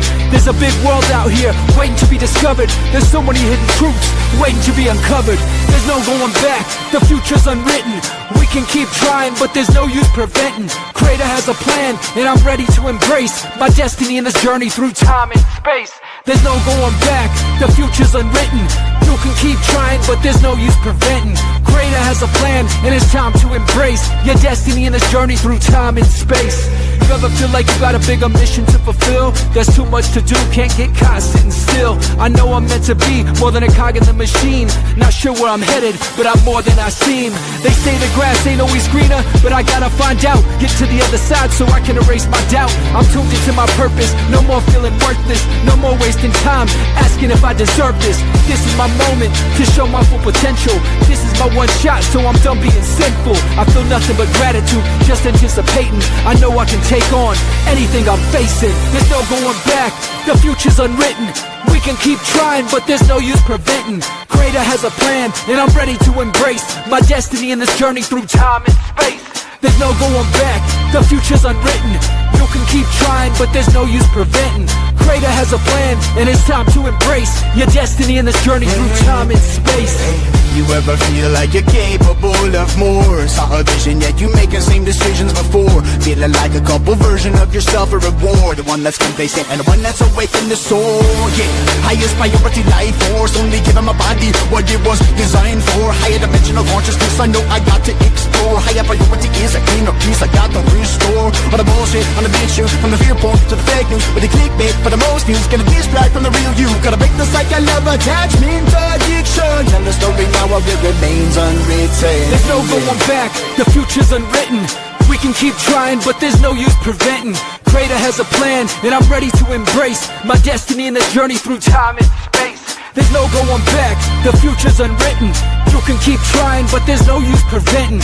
Creator has a plan, and it's time to embrace your destiny in this journey through time and space.